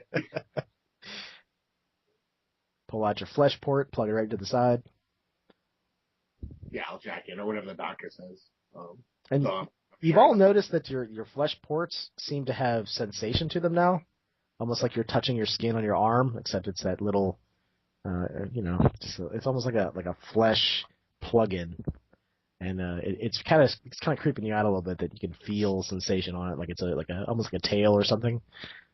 But I think it's off the back of your spine. I think that's what you guys decided that it was. Longfear, pay attention how it connects you. I need you to do me next. Okay, Doctor. All right, this goes here, this goes here. You stand here. You pretty much just bring this switch over and hit this button. Okay. I think I actually did this before, though I'm glad you refreshed me. Ah, excellent. Sorry, of course. It's good to refresh me. I appreciate it. Once I'm done, I unjack and say, you should jump in there, Doctor. All right. We should probably get you done first, always, anyways. All right, hit it. He flips a few switches. Yeah, it'll trace your outline. It takes about a minute, and then it'll finish. Excellent. Did I have everyone now? I think so. Wait, 1, 2, 3, 4, 5. Did Kazuko get down to you? Yeah, Kazuko's sitting in the pilot seat trying to keep the ship between the teardrop and the agents. Yeah, I just spelled him off. Oh, okay. Yeah, so Kazuko will run down as quick as possible. All right. I upload him as well, and then I'll head over towards the bridge.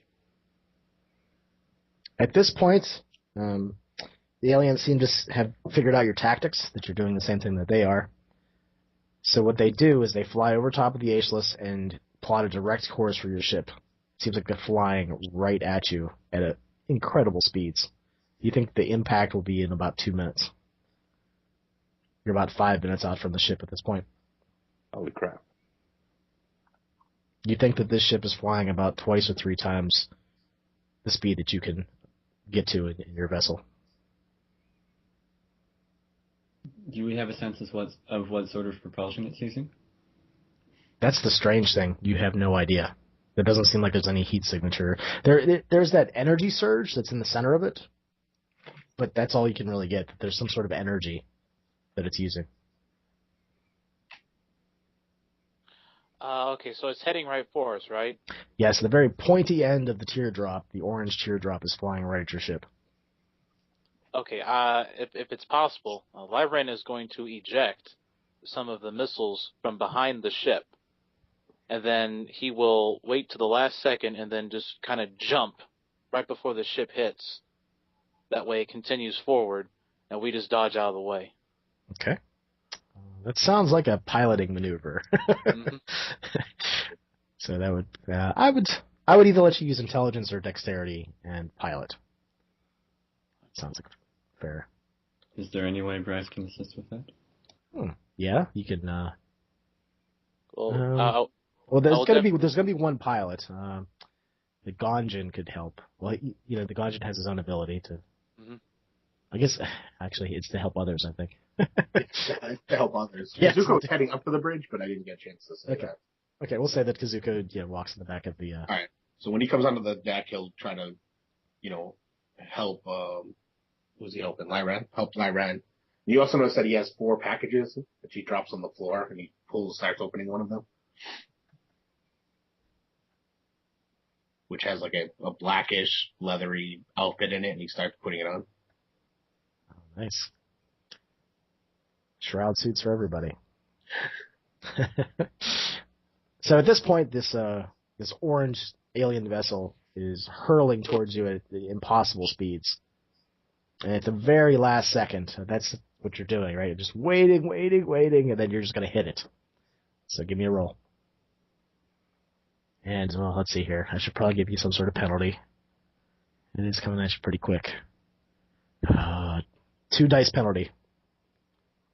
Okay, so that means 7 dice for me to roll. Oh boy, no successes. Oh, jeez. Well, it was fun knowing you guys. So the ship starts to it lurches towards a particular direction away from the vessel, but it isn't enough. The alien vessel changes its trajectory, and there's this just horrible sound that echoes throughout the ship as it just slams right into the side of it. So let me look up the map real quick. So the alien vessel smashes into the side of like the crew barracks area of the ship, breaching the hull, and air starts to escape out the side of it. Klaxons and sirens start going off in the ship. There's the red lights that are, flashing and flickering. Hull breach. Closing manual doors now. You'll hear some.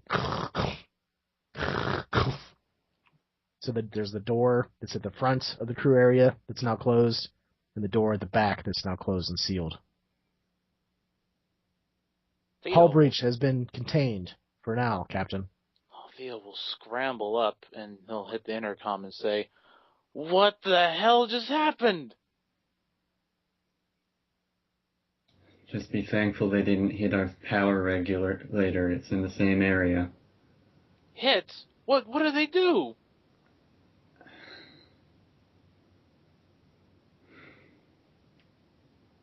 They rammed us.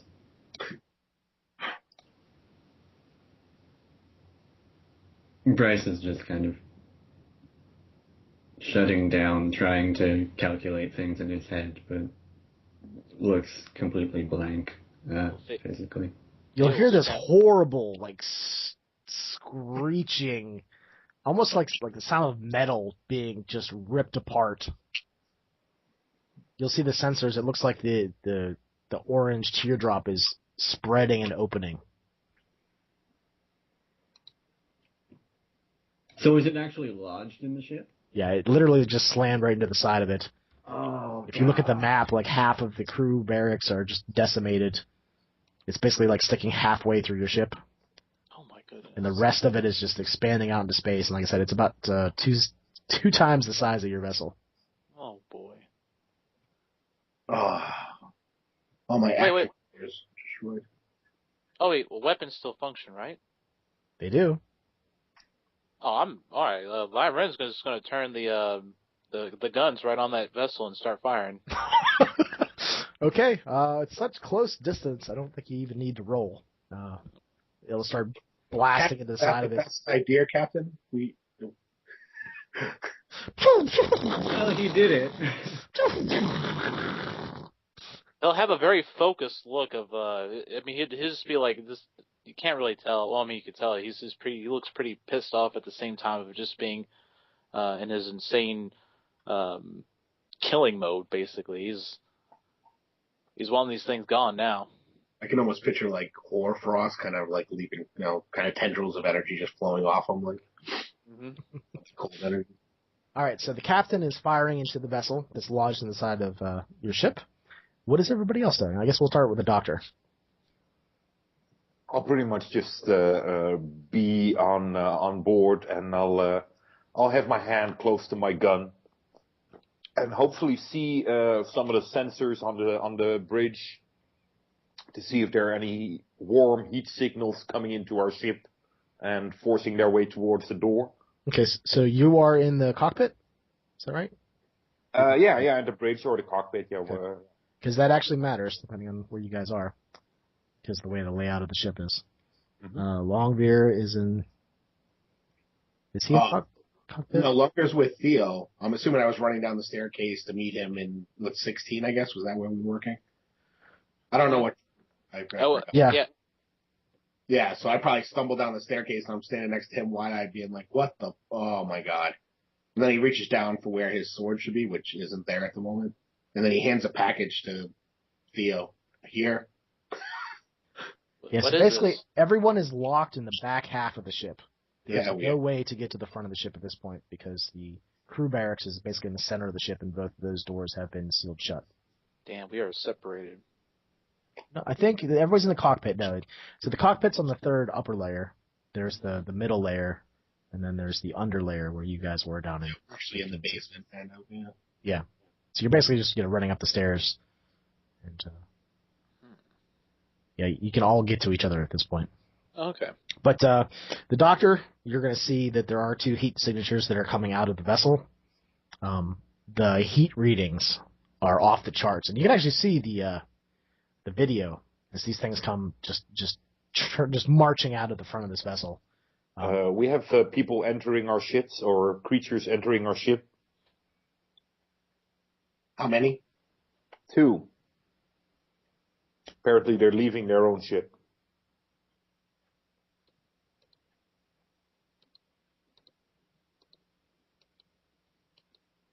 Longbeard turns to Theo. Theo, you wouldn't happen to have a sword down here, would you? Theo will start patting himself down. Oh, jeez, I left it back on Ganjan. Damn it. Well, you I should got at least a better... put the suit. what's the suit for? He puts the hood up on his shroud. It's a shroud suit. Oh, nice. I put it on. All right, and Theo will quickly do so. But as he does so, he looks at you and goes, "We need to repair Genu now." Okay. You'll hear the sound of pounding on the barracks door to the aft section of the ship, and you see that the metal is bending. All right, we need to guard that door. We can't allow them to get through there. Or at least kill them when they do. Can we sense whether there's whether they've sealed off that area and have atmosphere in it, or is that just going to blow us out into the open? Well, it's vacuum in there right now because. Okay, all right. So they obviously don't need the atmosphere. Yeah, they seem to. They don't have any suits on or anything. Is the firing that Lyran is doing to the ship, the enemy ship, does it seem to have any effect? It is sustaining damage, but nowhere near as much as you expected it would, especially at such close range. Wow. So it's just taking the hits. It doesn't look like it's gonna. It's taking them. You think it's going to take some time to do serious damage to it. In that case, he'll stop what he's doing. He'll get his sword out and he'll just start running down to where the banging is at. Yeah. So you'll have to come out of the cockpit, run through the airlock, down through the stairs. And you come to the middle layer. There'll be a sort of there's a balcony where you can see down below where there's a 4-wheeled vehicle down there. So you're basically walking around the edge of that balcony. And at the edge of the balcony, there's that doorway, and there's some storage compartments on the left and right of that doorway. But the doorway is mangled. In fact, it's starting to crack open, and you hear the oxygen starting to escape out of the cracks that are forming. Oh, crap. Okay, he'll head right back out.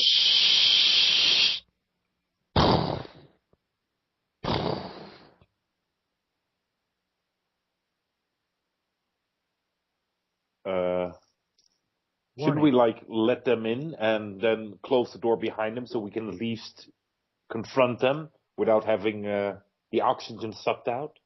Doctor, if they break the door down, there'll be no way to... Checking. Warning. If they break that door down, there will be no way to seal it off on that level. That's why we need to open it now before they completely break it down. If we open it, half the ship will be in vacuum. But can we close it then when they're inside? It is closed. Yeah, but once they're inside, we can close it behind them. They're probably trying to get to us. They're not wearing an E-suit.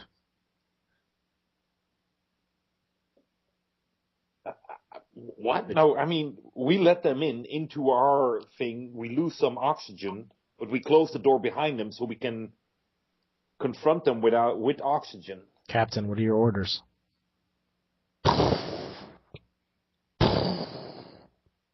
Dude, use the doctor's suggestion. Go on, and he'll keep running. He'll run, and when he feels like it's going to happen, he's just going to grab onto something. Okay, so you're probably in the stairwell, right down there, on the balcony, I guess. The doctor's there, Longbeard's there. Where's Kazuko at? Is he down there, or is he in the cockpit still? Kazuko has just finished getting the shroud on and strapping his sword on. He's getting ready to head out down the staircase, I guess. Okay. All right, so the door opens up, and the oxygen from all the areas you're at start to escape, except for the cockpit. You'll hear the doors, the top of the stairs, seal, because that's the only place that can be sealed. The door opens up, and out rushes this massive creature. It's standing roughly 14 feet tall. It's arched. Its back is arched. It has 4 legs. It's covered in this dark black exoskeleton. Intense heat hits you right in the face as soon as it comes through the door.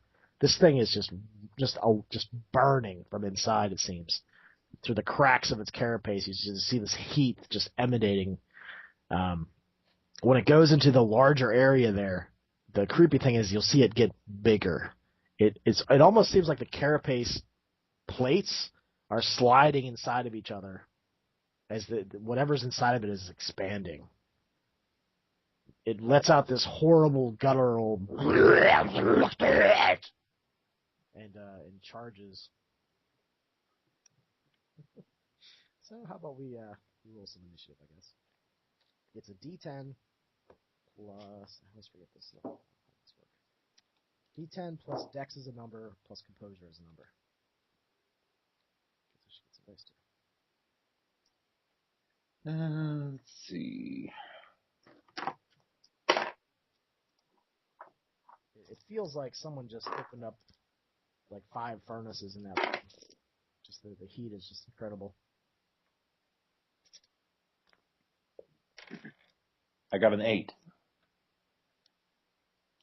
Doc? I got a 4 in total. Theo got a 4? No. Theo didn't get a 4. I was rolling for Doc.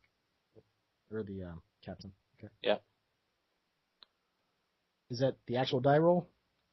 The die roll. Well, actually, the die roll is 1, but I don't know any. I think here. Let me look it up real quick. He's actually a 5. Okay. Okay. How about Longbeer? Longbeer got a 9, and Kazuko got a 12. Okay. See, is there anybody else? Where is Theo? Bryson. Yeah, what's Bryson? Oh, he's still upstairs, so should Yeah, I just roll it anyway, just in case you Okay. in. All right. That would be an 11. Okay. And where is Theo anyway? Why don't you roll for Theo too, just in case he wants to. I got 11. Okay. Let's see here. All right. So I believe we said that the captain had just gotten down there into the area. Longbeer and the doctor were in there, correct? Yeah. They're in the back. All right. Well, I was wherever Theo was. Mm-hmm. So, I don't know. Are we both there? Oh, that's right. You just had come up the stairs. So you were... Yeah, I think down the stairs, towards Theo. Yeah, so basically the captain's on the stairs, Longbeer's on the stairs, and I'm getting lost on names here. All right, yeah, most of you guys are on the stairs, so I think it's going to go after, I guess the doctor is probably the closest one. All right, well, it is Kaz first. So Kaz is up in, what's Kaz do? All right, so Kaz is in the bridge, so he knows he can open that first door into the, you know what? Kaz runs to the locker and pulls out one of the EV suits. Okay. And starts putting that on. Sounds good. Yeah, they're pretty much scattered out throughout the ship, I would think, in various lockers and so forth. All right. Who's next? Bryce. You're next. Yeah, I was thinking that he'd be running for an E-suit too. There's the armory right by by the bridge, so I figured he'd be able to maybe pick up a weapon to arm himself too. Yeah, that sounds good. Something, maybe a plasma rifle or something. Or just a little Spassky quickfire. That would work. Yeah. Theo, you're standing on the stairs there with Longbeer, and this thing just walked into the middle section of the ship there. It's like just massive. It's just insanely massive. It's burning. Is it burning the ground that it walks on? You'll see that there are fires, just some flames in the barracks behind it. Just it seems the heat from the creature is just igniting things. Good. Oh, okay. I got it now. I will look up the pawn and I'll say, pawn, Yes. Orders. The fire extinguishing system. It's online, right? No. It seems to be malfunctioning. Theo will get to right to repairs on that. Okay. The creature lurches forward and heads right at the doctor. Right Point here, my gun at it. you can choose to be completely defensive, or you can basically double your defense if you're trying to get away from it. Is that what you're trying to do, or do you want to try to shoot it this round? How quick is it moving?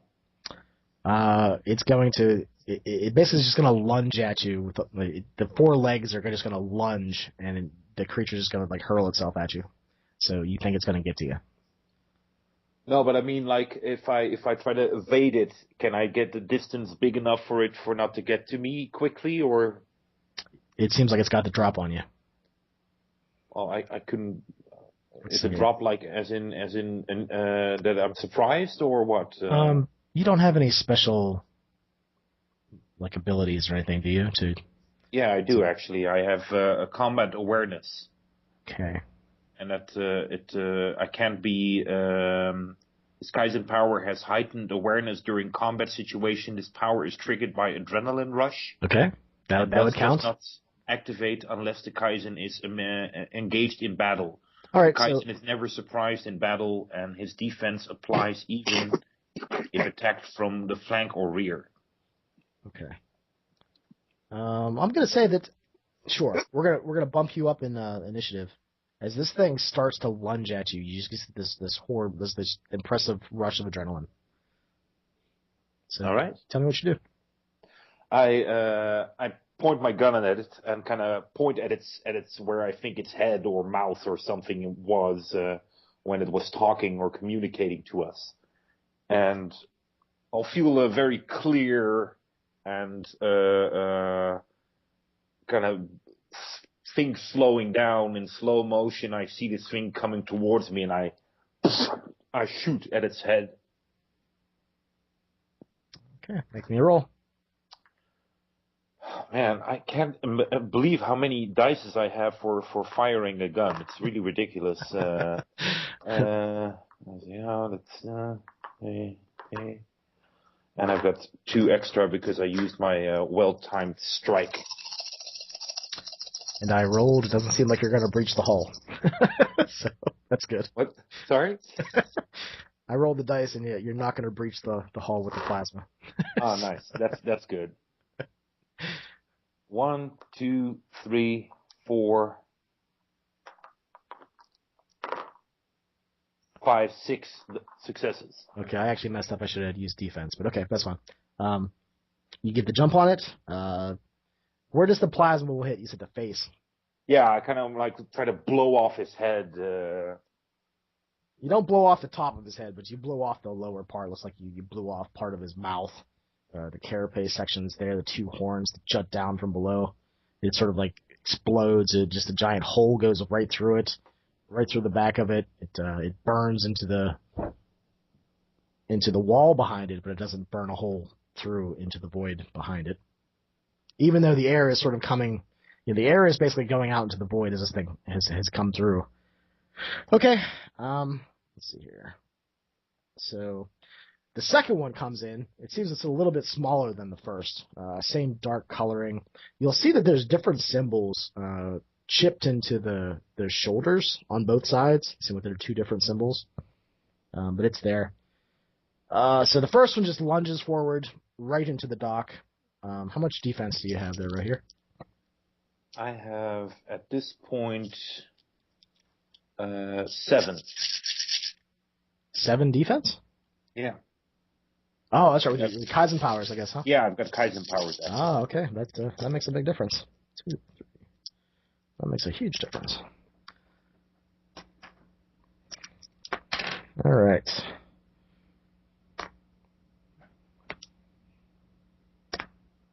Wow, you wouldn't believe it. This thing blew up 3 times.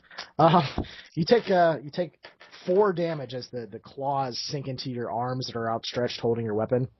Holy crap.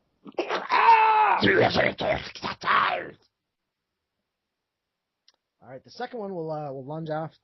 Basically, just comes out behind it. It looks like it's wielding some sort of curved, angular, almost like a pole arm looking thing, but it's crackling with energy. Who else is visible? Is Longbeard invisible at this point? Does he use his shroud? I would say he hasn't activated it yet. Okay. He pulled the hood up to show Theo, but he never turned it on. Okay. The second one is going to just lunge over the top of that open area in the balcony and sort of just dig its pointed, like I said, its feet, they don't end in flat surfaces. They're pointed, angular things. And every time they stand somewhere, they just leave this an indentation in the middle and in the grating. But as it lunges over the balcony, it just lands right in front of you by the stairs. It lashes out with this curved, wicked-looking polearm thing. What's your defense?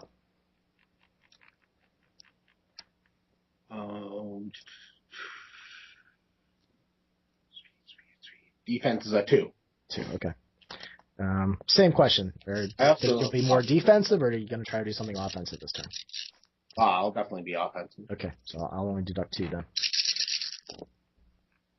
And I rolled really crappy, actually. Let's see here. It doesn't. No. So you take 2 damage as this weapon sort of sears off your section of your suit, cuts into your left like upper arm. You get this shock. And what's interesting is it doesn't hurt you. Is it lightning or electrical? It seems like there's electricity, and it crackles over your skin, but it doesn't feel like, you would think if you got shocked by something like that, it would have had more of an effect on you. Nice. All right. So Longbeard's next, followed by the captain. All right, Longbeard.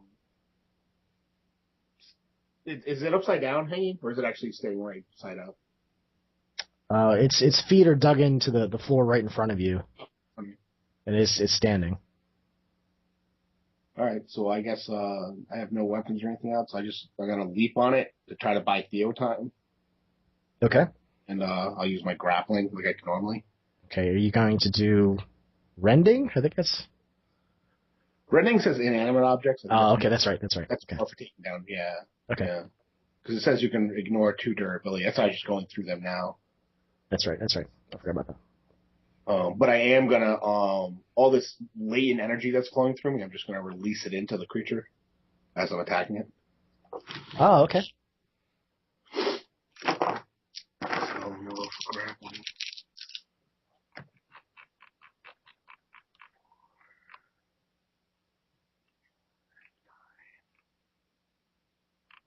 And the door will shut as soon as both creatures are in the area.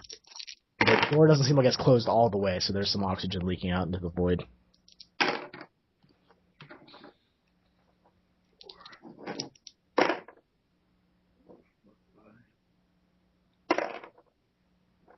So I got 5 successes. Okay, so what's your attempt? What are you trying to accomplish here? I think that since it works so well against the robot, I'm just gonna leap up and just kind of just grab the ends of his horns and just kind of twist until I can snap its neck. Okay.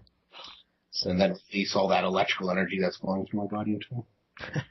I keep messing up. I keep forgetting to tell you guys their defense. It's kind of funny. But okay. All right. So you leap up, and you wrench its neck. You're holding onto those horns. The only problem is that there's intense heat that's just blistering your hands, and the heat's even coming through the suit. Okay. Let's see here. Looks like 4 damage from heat. You'll start to see the air around the thing. It's just sort of shake from the intense heat that's just emanating from this thing. The captain is next. He's in the same area that all this is taking place in. Yeah. This is right in front of you. Oh boy. You see that Longbeard he's being burned.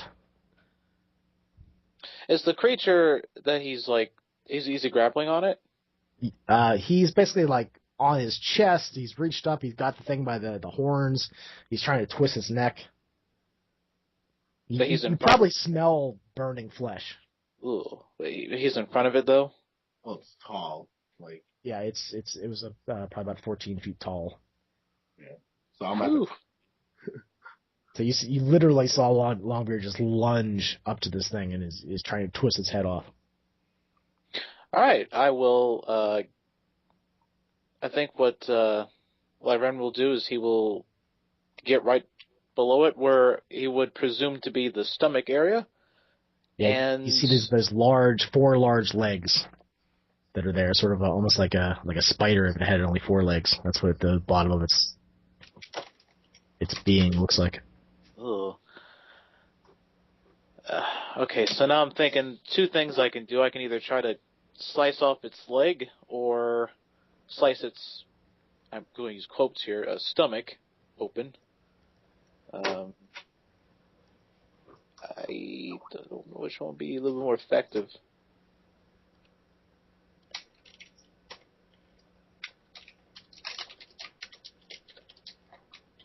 Oh wait, Alikov's here. Yay. Oh, there you are. Yeah, I just didn't want to interrupt the scene. Okay, actually, I guess it is your turn right now. Oh, okay, I have, no idea what is going on except for apparently fighting a giant bug thing.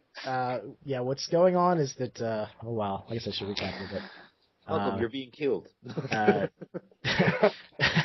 An alien vessel has rammed the side of your ship, opened up, voided out the oxygen into space in the crew barracks area, pawn locked the doors. 2 of these black exoskeleton monstrous creatures came out that are exuding intense heat. They let them in towards the back of the ship. This is on the middle deck. And then they close the door behind them, though some oxygen is still getting out. And the one has basically skewered the doctor's hands with its claws. It's about 14 feet tall. Second one has this crackling polearm-looking weapon, and it was slashing at Longbeard. Longbeard hurled himself upwards, grabbed the horns on the top part of his head, because they have horns jutting down the bottom as well. They're very long faces. And he's trying to twist the neck, but in the process you hear and smell his flesh burning. Okay. And you are standing, so you're in the middle deck of the ship. There's the stairwell that you recently fought 6 of them. And you're basically standing right there, and you just saw Longbeard right in front of you do that. So you have the smaller of the 2 alien creatures there. Yeah, as much as I hate to do this because I know it can damage the ship, I don't think I want to stab these things with something that conducts electricity, so I'll probably have to shoot one. So you aren't using your sword? Sorry, I don't think I would happily do that, except what I'm taking from his flesh burning as he's touching the thing is it's electrical and the crackling energy and whatnot, which means touching it with a sword is bad. Because the sword is metal and will conduct the electricity and fry me. Yeah, I mean, you just tell me what you do. It's a fire, I guess. Yeah, I will pull the pistol and shoot it because. All right. The thing is already. Our ship has already been breached. As much damage as is going to be done is done, I think. All right, so go ahead and make your attack. It's short range, so I think defense does count for short range. Take 3 off the dice roll. Well, take 2 because you have Longbeard that's right in your face. Sure. Let me find my sheet if I can. Yeah.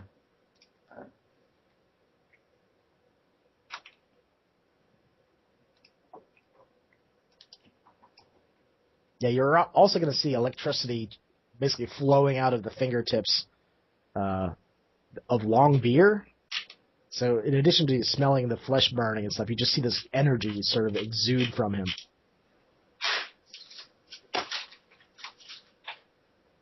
Yes, and I'm going to use the Kism thing that gives me 7s as successes, so. Okay. That's the only one I really know how to use. I got 1 success, at least. Yeah, 1 success. Okay, so you fire into it, probably landing into maybe one of its legs that are jutting upwards. Yeah. Okay, you'll see that one of its legs sort of get weak, and it sort of leans over to the side. Longview, you're going to sort of, just sort of, it's wobbling, and you're up 14 feet off the ground at this point. Okay, so we're back to Kazuko again. So what does Kazuko want to do? So Kazuko's probably just finished getting dressed in the shroud. Yeah, and then he's going to run down to where the staircase is, and he has to go down one floor, so he'll drop down the first floor and assess where everyone is. Yeah, you'll probably get down to the base where you see the captain there and Longbeard wrestling the smaller one, and you also see the monstrous one just tearing into the doctor. Oh shit! He draws his blade and starts running towards the monstrous one. Okay. I don't know if he can hit him. Since you were in the cockpit, I think running downstairs, running over to the captain. That's probably fun, yeah. Yeah, that's probably enough. Bryce. Okay. Now these creatures are within range of his passive sensing thoughts. Okay. So there's only one left, yes? There's two left. There's the smaller one that they're beating up on pretty severely. The larger one hasn't been touched yet. Okay. Hey, he got shot. That's right. He got shot. All right. Hello. All right. I shot the lower part of his headset through. That's correct. Sorry, I'm forgetful. I think that Bryce is just going to be kind of frozen in the armory because these new thought patterns are completely strange to him, and his mind ends up being kind of locked onto them. And he uses the past thoughts Kizzen power, which means that he can probe deep into a target's memory, finding thoughts about his past a number of days equal to int plus Kizzen, which is 6. 6 days into the past. Okay. And what's the saving throw listed for that? It's willpower. Okay. All right. It fails. So you start to see flashes of many of these types of ship, these orange teardrops surrounding this vessel. There's lots of fire, energy blasts. You'll see some more of those light sort of projectiles that fire and grapple onto the outside of the Ageless.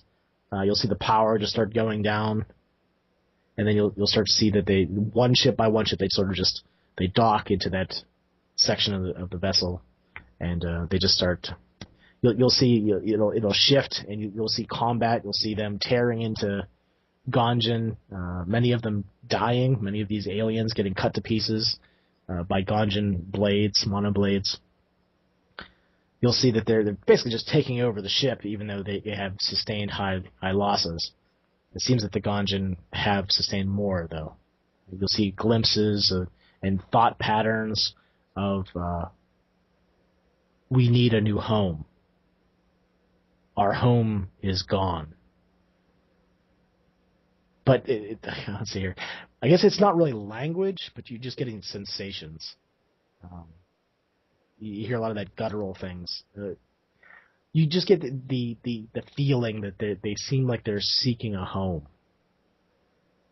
That's probably the only thing that makes sense. You know, because you're inside its mind. It's almost, well, I guess in some ways you can kind of understand pieces of their language now. Because you're getting 6 days of memories and thoughts. Interesting. And associating it with what they're doing at the time. And you get this overwhelming sensation of hatred. Of needing, almost like this is a necessary thing that they're doing. Is it hatred directed at people? It doesn't seem to be. It just seems like these people are in the way. Right. Okay. And just as an aside, if I've probed through, obviously very rapidly, 6 days of information. Do I have a pretty good sense of the layout of their ship? Yeah, the orange teardrop out there, you do. You've probably watched them pilot them. Interesting. Kind of like a kid watching a parent pilot, like drive their car. You know what I mean? Like you know where to put your hands, you know where to put your feet, but as far as actually doing it, that might be a different story. All right. I think that's Bryce's turn. Okay, Theo, you're next. All right, seeing how the situation has erupted below, okay, decisions to make.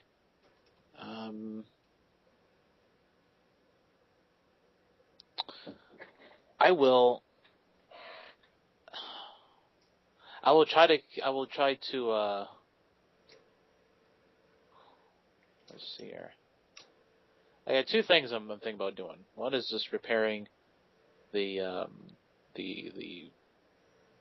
fire suppression systems. That way I could spray coolant all over these guys. Or two, I could find like a canister of it and then like just spray it onto them directly. I'll go with that. I'll go with that option. I will reach down. I will grab one of the emergency coolants. It's like it canister? looks like it's like in like what looks like a little propane tank thing, but it's more elongated. He grabs it and just starts rushing down, and then pulling up the nozzle on it, it'll just start spraying, and he'll just spray it all over the creature. Are you spraying the smaller one that Longbeer is grappling, or the larger one that is ripping into the doctor? The larger one. Okay. And I'll be aiming right towards its bottom section, making sure not to hit the doctor with it. Let's see here. Why don't you roll like 8 dice? 8 dice. 8s, 9s, and 10s. Standard. I got 1, 2, 3, 4 successes. Okay. The coolant, why don't you describe it? What does it look like when the stuff comes flying out? It is stark white, almost like fog being shot out, but you can feel the cold intensity. Even the canister that Theo was holding is incredibly cold, and it just starts shooting outward, covering the creature, coating it, spraying into it, and you start to see and hear the cracking sensations. And I'm guessing that because the material that the chitinous plating between the creature and its insides, because it's going from very hot to very cold rapidly, might be cracking and chipping and breaking.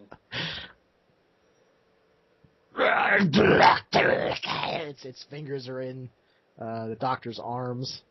Okay, Doc, you're next. You got it. Its fingers are through your forearms at this point. Can I shoot the arm off so that it lets go of me? You can attempt to. Yeah, I'll do that. Or wait, does you have like intense pain even to move your trigger finger at this point, probably? Yeah.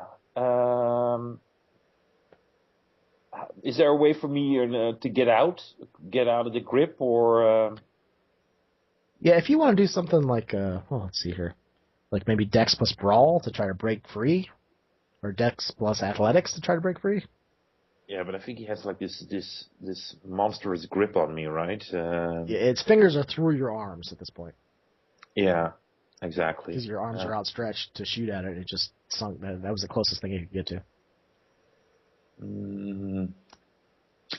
And you also... there's an intense burning. The fingers are like... It's almost like stabbing yourself with a hot knife. Yeah.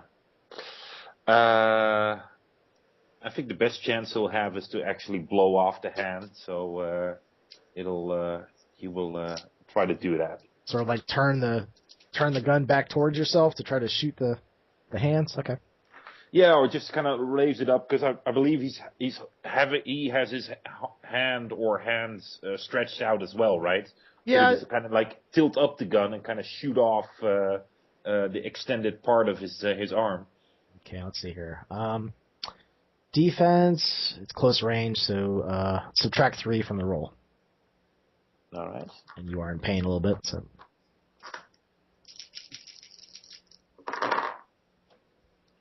1, 2, 3. One on the floor. I'll just get another one. 4 successes. All right. So why don't you describe how you blow the arm off? The doctor will kind of like push his arm forward, feeling the claws rip through his flesh, and kind of bring it and yell out as he blows off, ignites a shot, and the shot will go through the arm that has a hold of him, and kind of dropping both the doctor and the arm onto the ground as he falls down and yells out from pain. Probably take about, let's see, what's the dice? You're going to take 3 from the heat and from the tearing, as you do break free. But you've done some serious damage to this thing. It's missing half its face, its arm. It's not looking very good. All right. Creature that you just attacked, the heat seems like it doubles, and it extends even further upwards. The chest is just cracking from the cold, and it's falling off in places. It seems like it's trying to warm itself up, but then it sort of just like lunges at Theo with its one good arm. Theo, what's your defense? Are you going to be all defensive, or are you going to try to do something offensive this time? I am. You can double your defense if you're not being offensive. You are spraying still, I think, with the canister. No, I'm going to still be offensive about it. My defense is 2. Okay, I'll take 2 off then. Ooh, I rolled 3 10s. That's not good. Oh, good lord. 3, 4, 5. Dun, dun, dun, 6. Okay. So it's going to lunge forward and impale you with one of its sharp legs, doing 6 damage in the process. You hear your flesh sizzling as this slides into you. It's probably into like your left intestine area, and it juts out your back. Oh boy. Ooh. I do have resist heat 2 at this point. Oh, okay. All right, so it hasn't. Let's see here. That was just from the violence of it. How much do you resist? Does it say? It says I ignore the first 3 health damage per round from heat and fire. All right, so you think you would be taking damage from this thing burning inside of you at this point, but you don't. Oh, which is a blessing. All right, the second one with Longbeard on its face. It seems like it's dropped its weapon, and it's reaching up to try to grab Longbeard and tear him off of it. What is your defense, John? 2 again? Yeah, 2. Yeah. All right. You know what? This would probably be like let's do this as a contested roll. Why don't you go ahead and roll Strength plus Brawl, and it's going to do the same thing. And we'll see who gets higher. All right.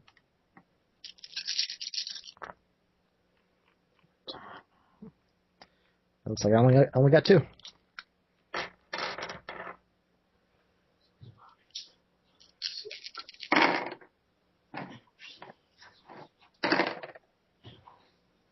So I just need to beat that. Yeah, you need to beat a 2. Yeah, I got 3. Okay. So yeah, it's trying to get you off of its face. It's trying to pry your fingers off of its upper horns. It's like trying to stab and slash at your hands, and it's not working. It failed. Seems like it's wobbling and it's off balance. So Longbeard is next.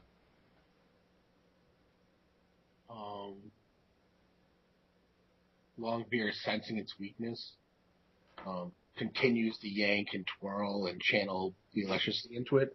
But this time he's going to spend a willpower point to make sure that he ends it.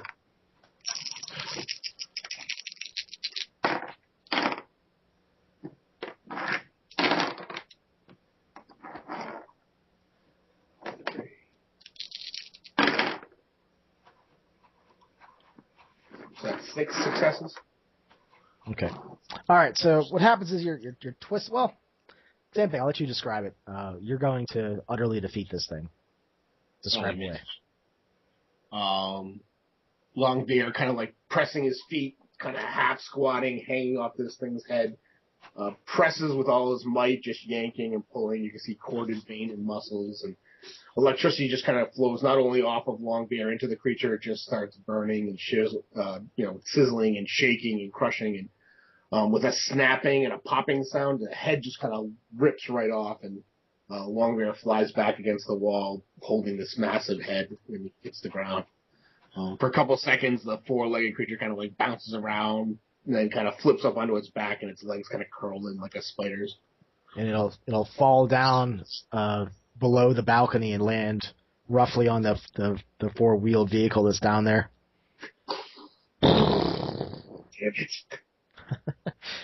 Captain's next. You see the half missing face, the arm. It's all disturbingly destroyed. But it seems like it's still violent. It has one of its legs piercing through the mechanic, and it has that cold stuff that's on it that Theo is still spraying it with. It seems like it's having great effect.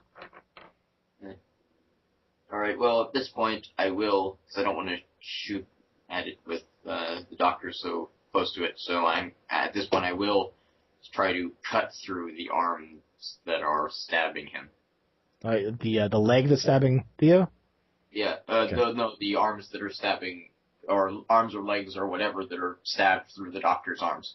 Okay. He broke free. Except instead of shooting it, I'm cutting through it. Okay. What I'm saying is that the doctor broke free. So the only thing that is happening right now is that Theo is impaled by one of its legs.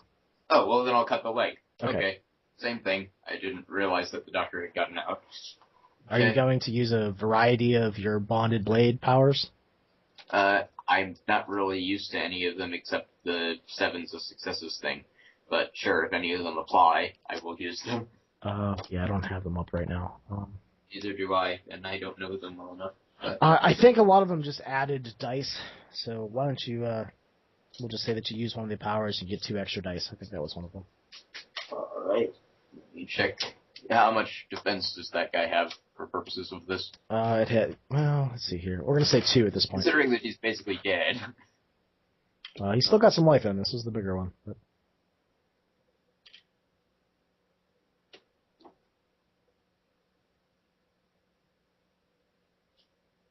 So the captain lifts up his mono blade and brings it striking down to the leg. Yes. Is there any... that's right. I don't want to tell you what to do, man. But you do have cold powers too. Yeah, I was thinking he's fit perfectly to fight this thing. This is me being extra helpful again. I tend to do this all the time. 3. So 3 successes out of that. Okay. And so sure, if I can, I would obviously use my cold powers to try on the blade to try and counteract whatever its burning thing does. Okay. Just for next session, a lot of these powers take like a little bit of time to kick in, but for now that's fine. So the blade, as soon as it cuts down into the leg, well, why don't you describe it? What happens with the Kizzen power? I have a little bit of narrative freedom. Basically, I just see it as, it's not like flashy or anything. It's an extension of the samurai metaphor of the blade is my soul. All the bond blade stuff is basically you becoming more in tune with the sword, it becoming more a part of your body, and even like swordsmen in general will talk about if the sword is well balanced and you're used to it, it feels like an extension of your arm. So that this just accentuates that, and like maybe we see a little clip of me basically seeing in slow motion as which allows me to aim better and stuff. But it's not like the glows or anything. The ice power would make ice crystals appear on it if I used that. But the bonded blade stuff just makes me better and better at using it, better and better at judging where to cut, at judging where enemies are going to be, which is where I get the sort of pseudo slow time effect. Okay. So the blade comes crashing down, cuts through the the chitinous armor of the leg, and Theo is free. However, he has a part of this creature's leg through his stomach. So, okay. We're back up to Kaz. Kazuko? So Kazuko sees all that going on. He already started heading towards where the doctor was, so he's probably closer to the creature. Yeah, he's probably right on top of the doctor at this point.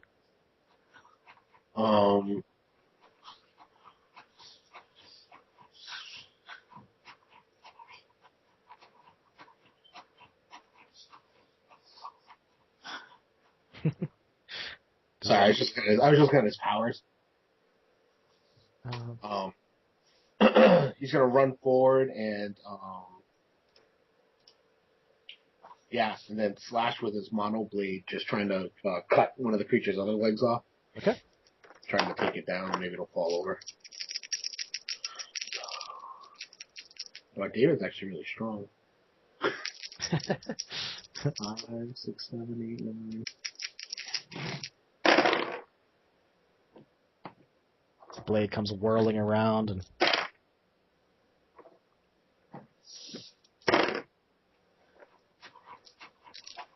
he gets 3 successes. all right, he cuts off another leg. It's now 16 feet tall creature falls over sideways and lands on top of the balcony, but its body extends over the air. So it crashed down on this side of the balcony, and then there's air underneath it, and then its face and shoulders are crashed down on the other side of the balcony. Bryce is next. So the first one has its thoughts gone blank. Mm-hmm. The first one that went down. Is the second one obviously dead, or no? It has some life left in it, and the sort of pictures that you're getting flashing through its head are a bunch of little versions of it crawling around its legs and it picking it up and bouncing one in its hand. There's a scene of a smaller version of it, but bigger than the little ones that's nearby, and it has there's this sense of warmth that's coming out of her. She seems like she's like roasting, but there's a sense like a feeling of love that you sort of like washes over you. So I'm still getting mental feedback from lingering from the larger one, yeah. All right, is this like active, or is this something it felt in the past? You think this is what it's thinking right now? Okay. All right, maybe it's meeting its maker. I think that Bryce is just gonna head down and see what he can do to help. If he can make it down the stairs and fire in the same turn, great. If not, that's also... Okay, yeah, we'll say you get down to the bottom of the stairs. Theo, you're next. Yeah. Oh, boy. You're impaled, you're spraying coolant, the thing just fell over. Seems like it's a lot more... Is it, like, laying in front of me now? Well, it's... I think probably the legs are in front of you on your side of the balcony. The head and the torso is on the other side of the balcony. And, like I said, its torso is sort of like bent, almost like it's a bridge over the balcony that leads down to the bottom level where that vehicle is, and the other one fell. I'm assuming that there's a large wound where it has where the coolant has been hitting it, right? Yeah, it does. It's probably sizzling and there's some evaporation going on, but it seems like it's cooled her. All right, I'm gonna just ram it right inside of it, and then just jump away with my back towards it, just like duck and cover. Okay. So you do that. The creature will. I mean, it was pretty much helpless. It's gonna shudder and shriek and then it's just gonna crumple and it's gonna fall down to the lower level and land on the corpse of its other one. And the fire will slowly go out. All the cracks in its carapace will slowly cool down. And it dies. I will lay back with the Well, I can't really lay back exactly. I'll be on my side, holding this rather large leg, and It also starts to slowly cool down. You're probably bleeding a little bit out the sides of it. Out your back. There's probably a pool around you. Mixed with some frozen particles of that the coolant. Blood crystals are forming. Not to sound greedy or anything, I hope everyone else is okay, but could use a little help here.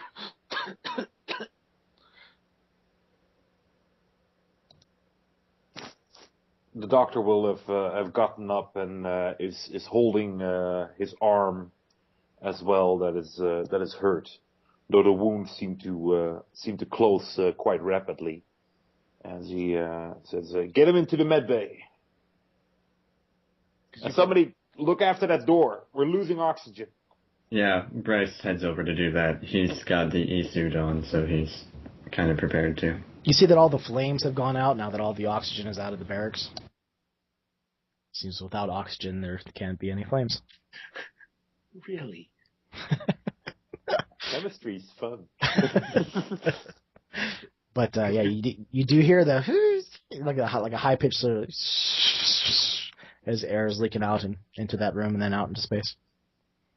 Kazuko gently carries Theo into the med bay. Wherever the doctor needs some place, and places them down. All right, this should be good. Put him down here. Oh, God, that's so hard. Sorry.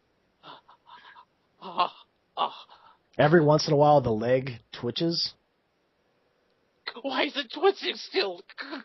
All right, I'll need your help to move the leg out. I'm gonna sedate you for a moment. I kind of like. Don't please. Give him your strongest. Oh, I'm, God.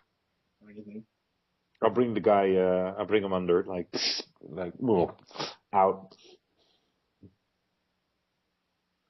and then we'll move the leg, and I'll start looking after the wound. When you yank out the leg, you see Kazuko kind of looks a little squeamish, and he turns kind of like a really pale color. You can go. Thanks for the help. It's like, good, yeah. He walks slowly out of the med bay, a little bit out of it, heads towards the door to stand next to Bryce. Hey, can you hand me the plasma soldering tool from engineering? It looks like this. I bring up like an image on the local vid screen. Asked to do something else I'm not trained to do. Sure. And he starts walking down the stairs in a daze. Right now, Bryce is just assessing all the damage and trying to figure out a plan of action. Bryce is probably also getting some readings from the sensors, those heat signatures. You'll see that the violence has stopped on the ship, the Ageless, but it's not because they, one side is 1. It seems like they've separated. You'll see the intense heat signatures up on level 3, and the human signatures seems like there's 20 left are on level 2. You'll see that there's 5 intense heat signatures, so 5 aliens left alive. All right, I'll also share those with the captain and crew. It looks like they're at a bit of a standstill over there, at least, so we should have some time. If we still want to go in and deal with the rest of them. Yes, we do. If we can we just need to make sure we can fix as many of our crew as possible before we do that. The doctor seems to be fine. If we can get Theo up and running again, too, before we go over, that would be best. But if not, we can go without him. They're at a severe disadvantage in any case. We have their ship. Right. Bryce is almost trying to reassure himself by saying that. As he kind of focuses on fixing the leak. Wait a minute. The heat signatures are in separate areas, correct? The aliens are all in one place, and the humans are all in another place on the ship? I'm sorry, for Alucard, there's 2 ships. Oh. There's a gigantic ship that's... Yeah, I meant the one where they're fighting each other. You said they separated and... Yeah, the heat signatures suggested that they were fighting each other a while back. And then they separated into different areas. I assumed they were fighting each other hand to hand, and they separated into different areas of the same ship. That's what you might guess, yeah, from the readings. Okay. Well, could we, since we now have their ship, their little smaller ship, could we go blow open the part of the other ship that the aliens are in, leave the human part alone so they're safe, blow the part that has the aliens in it open so they all get vented into space, and ta-da, we're done. We don't even have to fight any more of them.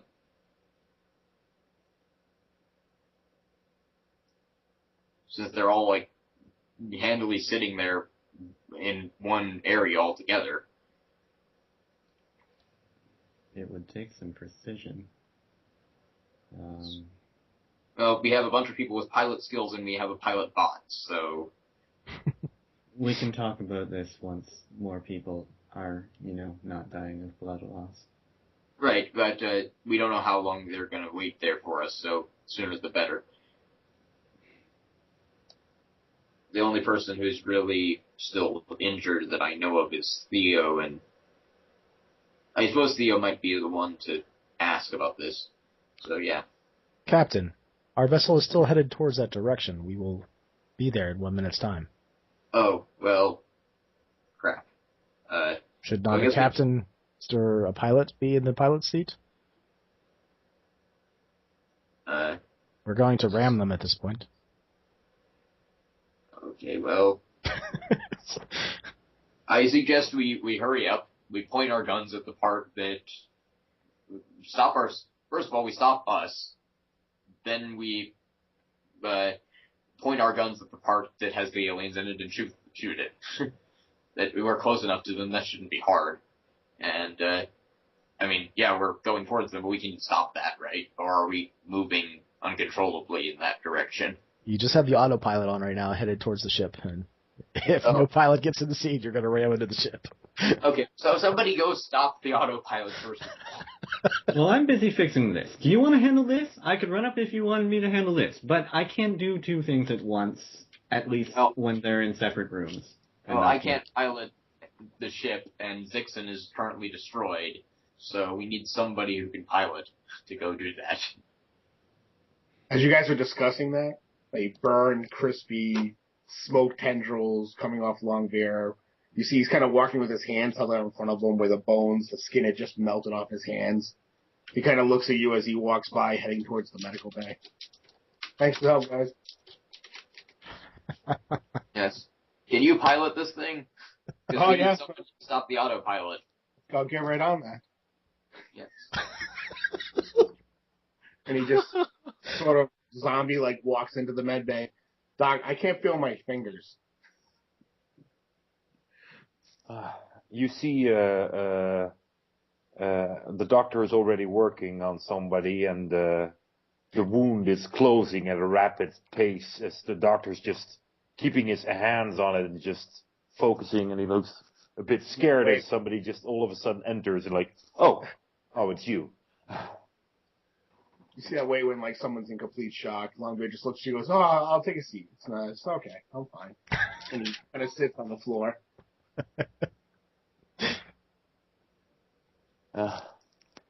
Oh, no, that doesn't look too bad. He walks towards you. Here, let me help you. Give me your hands. He kind of moves them towards you, almost as if his muscles aren't really controlled properly. How many damage is it done there? I think the total is 6. 6, okay. Hold your hands, concentrate.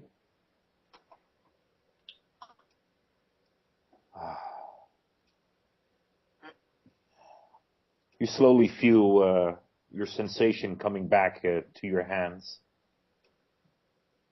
So God, feels so good, and he kind of just leans to the side and falls asleep.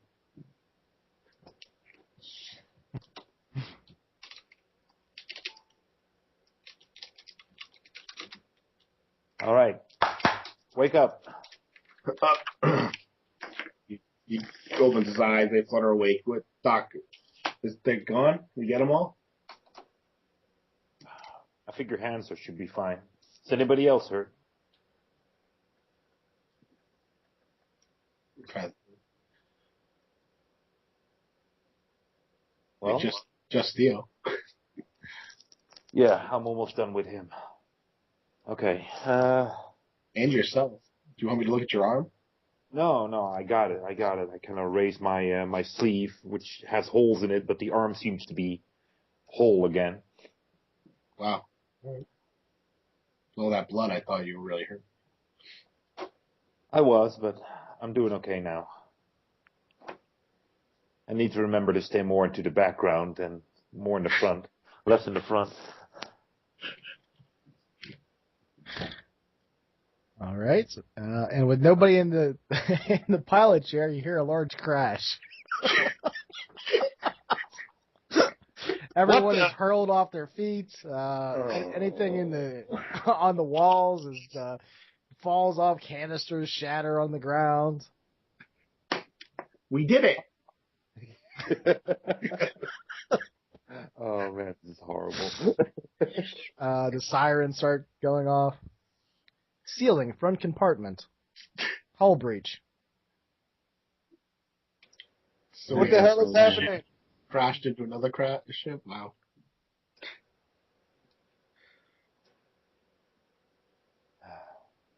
Yeah. We're all It just just kind keep- of like, yeah, all right. It just keeps getting better and better. Captain, we are lodged in the side of the Ageless. Yes, I know. Well, can we point our guns forward and blow our way out the other side? I don't know, Captain. No. If you don't know, who would know? My programming does not have any programming for this, sir. And you hear Pawn laugh. All right, well, can we, manually... Where do I go to try and do that? Because we need to get out of here. I don't know, Captain. I don't know, Captain. What the hell? Heading to the bridge. What? Hopefully there's air. What was that? What did you ask? Longbeer heads to the bridge. He starts running up the staircase. Hopefully there's still something left. Well, the bridge isn't in the cockpit. It's actually at the back of the ship. It's just on the top. Oh, so technically, it's just more of our quarters, crew quarters. Yeah, so you can actually look out the transparent alloy and see the Ageless, and you're jammed into the side of it. All right, well, I'll go up to the bridge too and see if I can find some manual gun controls that might actually let me shoot this damn thing. And you'll see the alien ship jutting out the side of your ship. Yeah, I know Zixon could control the guns from where he was sitting, so there should be some gun controls in the cockpit area. Yeah, there's a different station actually. You just would have to slide over. That's where Colt was sitting before.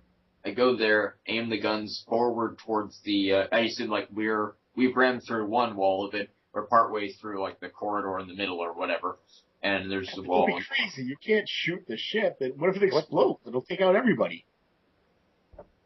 Well, can't we just blow our way through the wall? I mean, we crashed through one wall. The walls can't be that thick. Our gun should be able to get through them.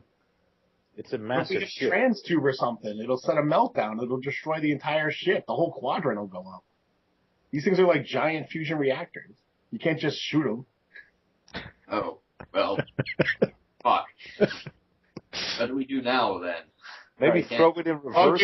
Put it in. Try to go in reverse slightly, changing the trajectory and turning off the forward momentum since we're probably still plowing to the thing. Okay, we go in reverse. The propulsion is still headed forward. Yep. So, Yeah, okay. So the Ageless is actually spinning now as a result, or it was slowly spinning before, but now it's quickly spinning. So the ship we've ramped into, is this the one that just has aliens in it, or is this the one that has both? This is the one that has both. This is the ship that aliens. Because if it was just the alien ship, I wouldn't mind blowing it up. Yeah, this is the giant Gungeon exploration vessel. Yeah, picture like, not quite a capital starship like Star Trek, but along those lines, maybe half the size. All right, well, I can't pilot this thing, so you get us out of here, and then maybe we can try and shoot the part that has the aliens in it, like I initially said. Right. Longbeard kind of just lifts his eyebrow at you, and he just starts, where his eyebrow would be, but just, And I think with the thrusters in reverse. Okay, so you cut off the thrusters, so you're not plowing still into the side. Yeah, trying to gently pull it free. Okay, I think we'll cut the session off there. So you have an alien vessel jammed into the side of your ship. You are jammed into the side of an enormous vessel, a Gungeon. I think it's called a capital ship. And you're all beat up. There's 2 alien corpses in the lowest level of your ship. The barracks was on fire, and now it's out, and the void of space is in there, and the lounge in the front of the ship has a hull breach as well, since you rammed into the vessel. Oh no, Kazuko's tea, no! All in all, that's a good day. So we'll start there next time. So, how about we go around and we'll talk about the session today? How about we start with you right here? Oh, man. We need to work on our communication as a crew, but it was fun. I had a good time. It was interesting. Cool to have had a huge fight scene and stuff, and see how that deals, and nice to see everybody using their powers a bit more, and I had a good time. Okay.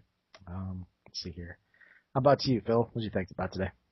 That was pretty cool, but I wasn't very confident about playing Lai Ren for a while, because I was trying to maintain his character. I think you did better than I would have. So. Yeah, I thought you did a great job. Yeah, I thought you did good, man. Especially after Alex's last, where he came back stronger, where he was trying to, when he was controlling me, and you played him stronger, which I like that. That was good. I like the dialogue you had with yourself. That was awesome. Oh, I have to listen to that now. That dialogue when I wasn't there. Yeah.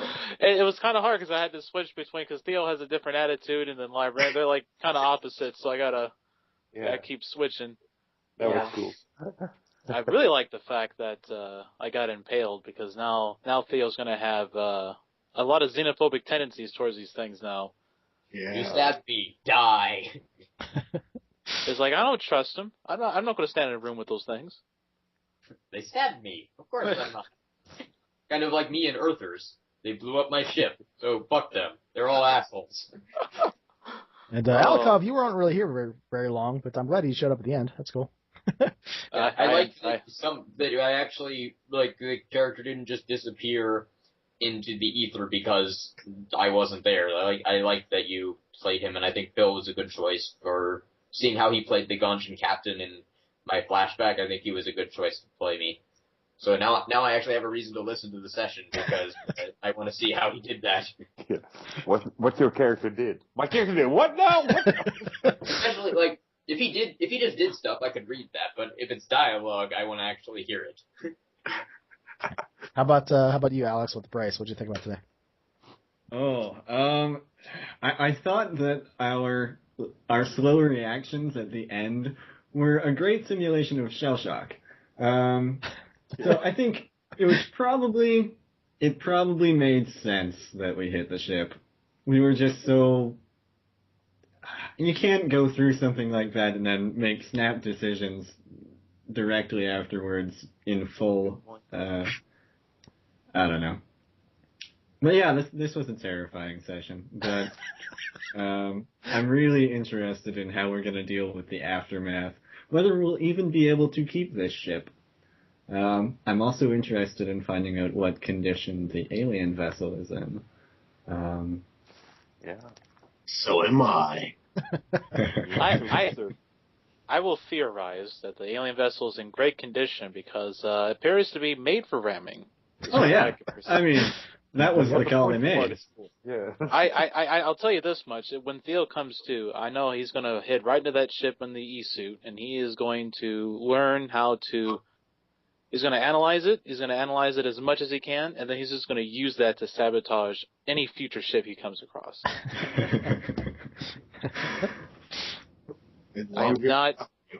I will not be dealing with flaming arachnids. That is.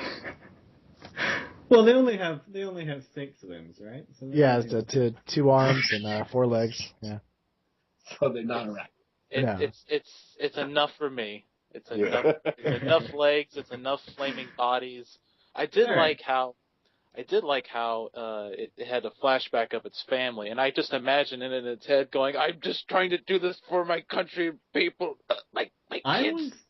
I was sort of wondering whether that was what was happening, or if they have some kind of a hive mind thing. I haven't figured that. I haven't read enough of the actual rule books to.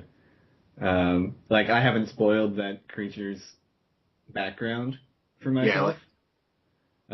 So I don't know if Bryce quite knows what to make of it yet, but he's going to be really interested in helping show Theo around that alien ship. Well, it'll be interesting, too, because, that bit of information is in your head and no one else's, so whatever you do with it is up to you, Kind of cool. I just had this picture of this crazy looking creature just patting the kid up and down, saying, "Oh, when you grow up, you're going to be such a good warrior." And I imagine them having cookouts and stuff, and then last odds. He's like, "I die here with these strange pink flesh things." Yeah, that's kind of what I was trying to show, I guess. How about you, John? What did you think about today?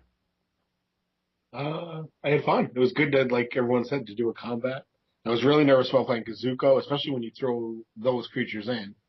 Because I know Kazuko knows about the arm.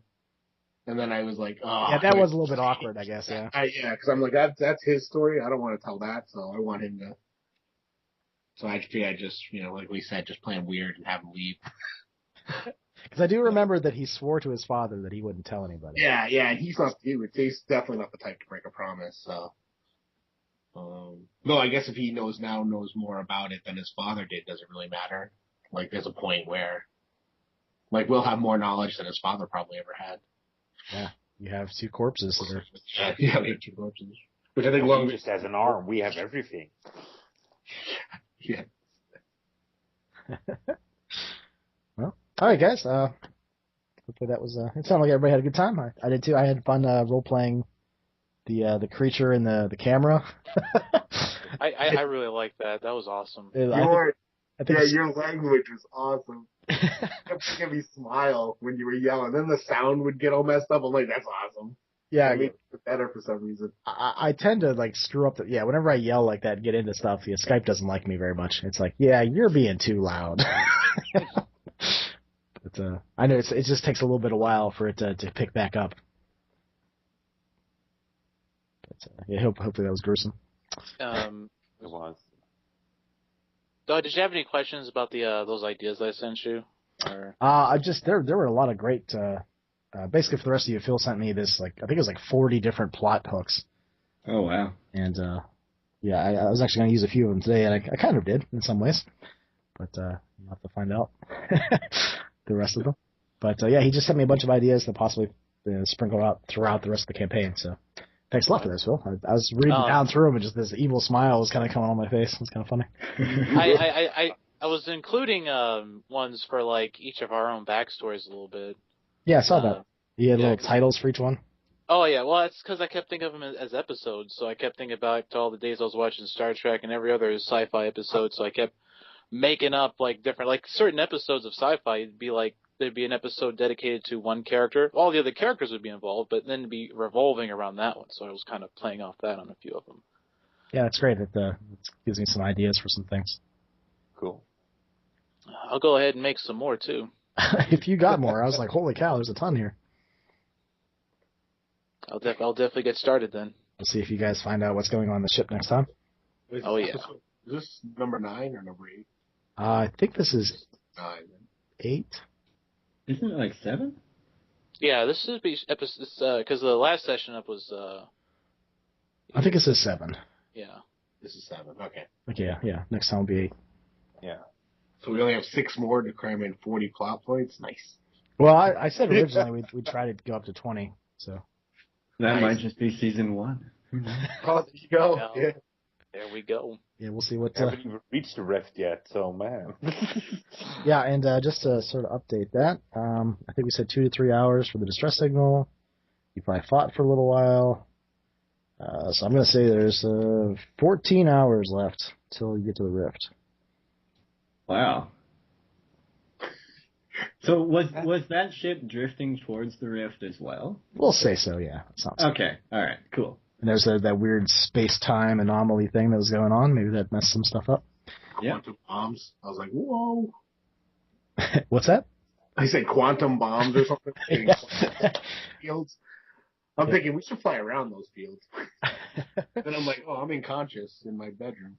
Well, if you think about it, you guys have a alien ship that probably still has some of those left. Yeah. Tons of secret technology. We're going to put that in the front of our ship so that we can rank airship in the front of our ship and combine it. You know, put their spike in front of our own ship so we can ram people. I'll have to get What are the scale differences? the scale differences. It's about twice the size of your ship. So, like, is there a dock that we could just leave our remaining ship, which is basically in half right now, inside of it, and engineer this thing? You are lodged into the side of the ship, so yeah, you gotta. Yeah, we'll upload I would imagine we'd enter in through the spike, because that's how I thought they were entering through. Yeah, that's how they the alien ship. That's how they came through. Yeah, They ram it and then they open it up and come out. That's a cool design. I like that. It is. Makes sense. Kind of now that really tells you a lot about them right off the bat. They don't really. They designed a ship so they can ram into things and then board it. Yeah. Ugh. They're made for Yeah, board. you don't have to worry about the vacuum of space. That's convenient. You know. Yep. They didn't seem to. Vacuum, whatever. We just walk around. I don't know. I'd have to wonder though that because space is very cold, so I'd have to wonder that they couldn't stay out there that long. I would wonder. They might survive though. That's a good point. Yeah. Huh. That's. Oh, go on. Oh, sorry. I was just saying that it's possible that the fire suppression stuff you were smothering them with was more coating and dampening them rather than just excluding. Rather than just freezing them. I don't know if there could be a different explanation. I was kind of thinking along the lines that with the kind of technology that we might have, that we might have already had the technology to make like absolute zero kind of coolant systems. So that's what I was picturing as I unleashed the container, and I was like, yeah, that'd be kind of cool. And at absolute zero, that's like super cool. That's where like atoms stop moving. So I thought that was pretty crazy. But I think chemical reaction makes just as much sense though in that case. I'm just trying to figure out what the difference would be between like the absolute zero fire suppression stuff and the void of space. Although we don't know that they, their vessels might be heated inside. Oh yeah, you know what? These things are starting to sound a lot like Tholians from Star Trek. Now that I think about it, Energy-based creatures. Yeah, the Tholians, they have to live in a temperature that's around 900 plus degrees. If it even drops to a certain level, they'll shatter like ice crystals because their bodies are crystallized and they need that heat to live. And their ships are super hot as well. Cool.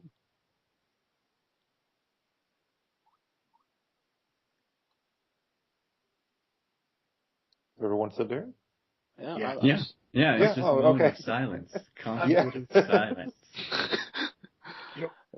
Who helped me fight the one that I fought downstairs on the stairway? Did anyone hit that one? I was attacking the one that was attacking Rogier's the doc. cook's character. Yeah. And then I know the captain went and cut the leg off of one right up there. Yeah, that was the one that. Zuko was up there, so we cut the leg off that one. Bryce was guarding the door. He never got a chance to shoot anything. No, I was just in the armory reading. That's right, you're getting ready. Minds. Yeah. This is twice now. I've jumped on a creature and then everyone took off. I'm gonna remember that. Oh. Well, I got stabbed in the stomach, and I was trying to help out as best as I can. I was like, use that quick thinking, Theo. I'm back, guys. This is my wife calling. Hey, you guys, I gotta go. Yep, it me was too. fun. Yeah. Yeah, I'll see you guys next week. All right. Next week, everybody. Good game, everybody. All right, bye.